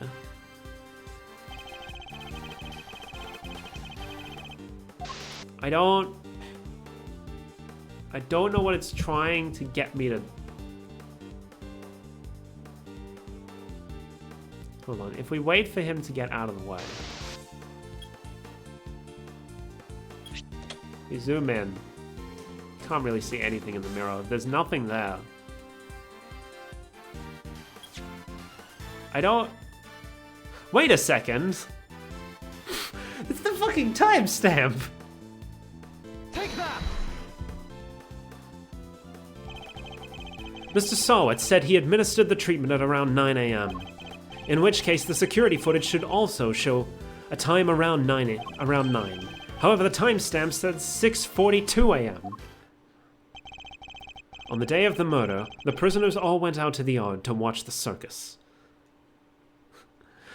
Okay, I was about to type the time. I thought the contradiction they wanted me to point out was that Knight wasn't in the cell. But I guess this makes more sense.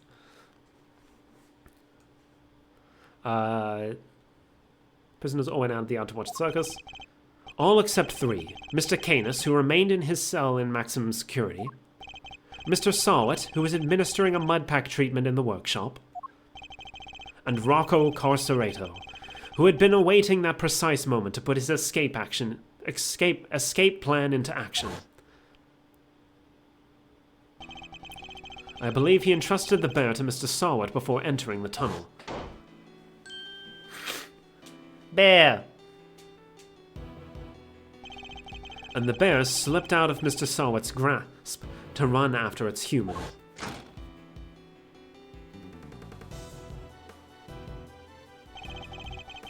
Mr. Sarwat would have then left the workshop to pursue the bear, at which point he saw Mr. Canis's dog retrieving the murder weapon from Mr. Knight's body. It all fits perfectly, except for the security footage, which should have been recorded around 9 a.m. However, the timestamp is 3 hours off. But why would the timestamp be wrong? Detective, I would like you to have the security camera examined right away, please.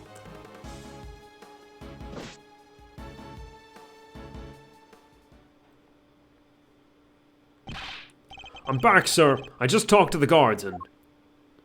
I feel like we're getting close to a to-be continued point, so I'm gonna keep going until that. Seems like the time codes can slip on these cameras if they lose power. What? They're pretty old, sir. Guess the clock stops when the power's off. Which would mean the power was off for approximately 3 hours at some point. Timestamps off due to a 3-hour gap in the footage. This was actually recorded around 9 a.m. That's not all, sir. You remember how Knight denied stealing the keys? No one believed him, considering, well, you know, he seemed kind of like the only suspect.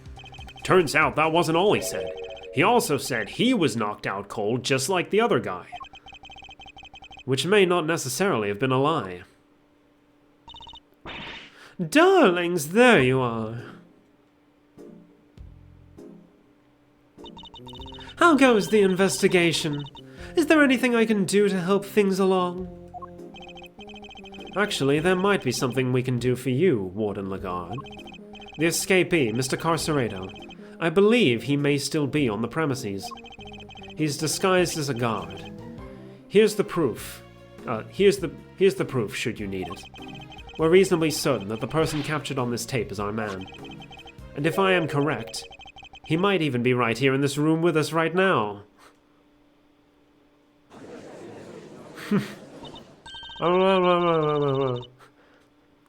Hey, Mr. Carcerado. Hey, Mr. Carcerado would have been wearing a bracelet, right?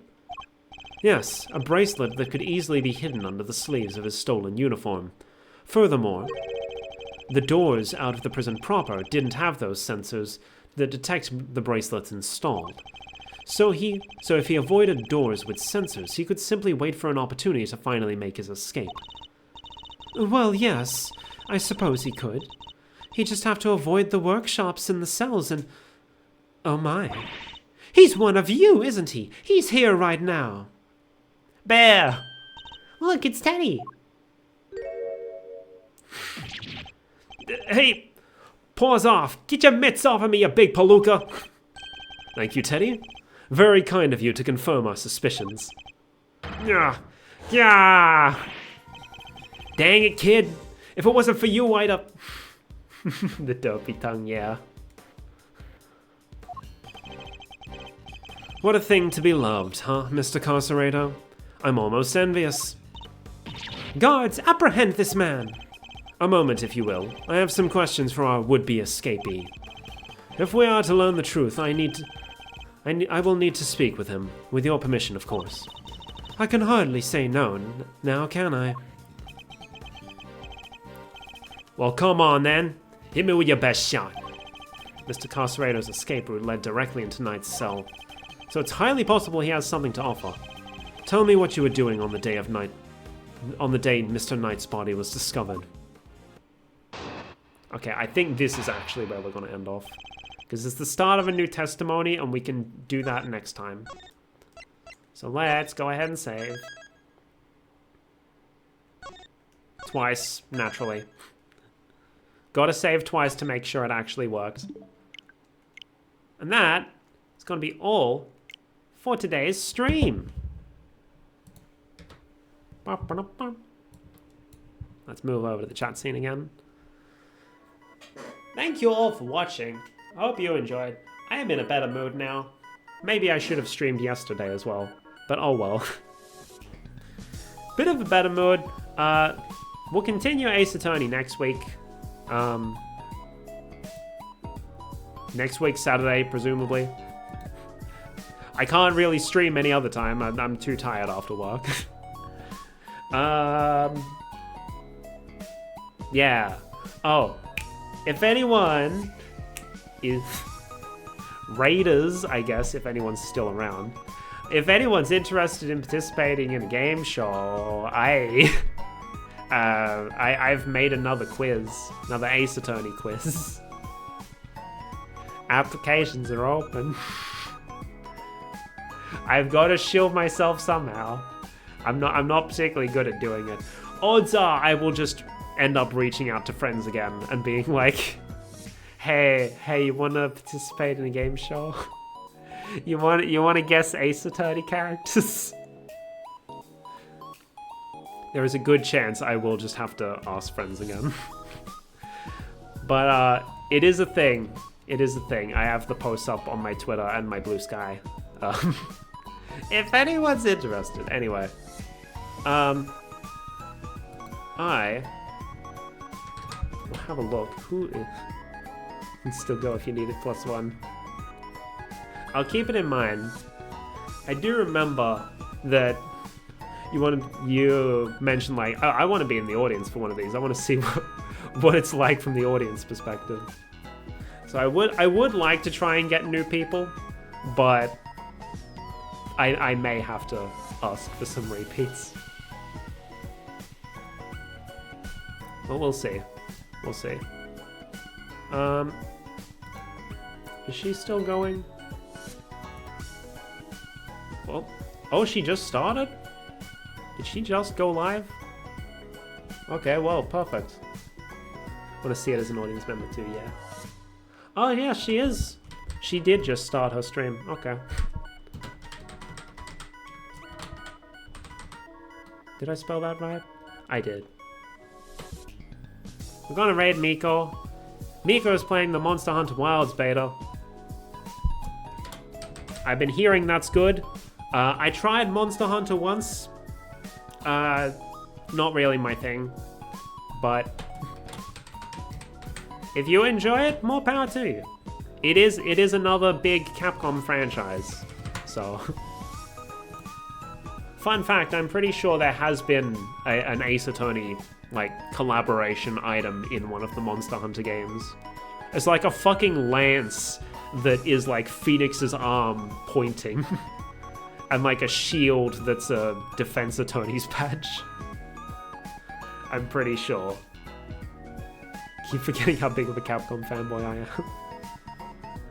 Anyway, that's gonna be all from me. Thanks for watching. Otsukame. Bye bye. And scene. I forgot where the thing was.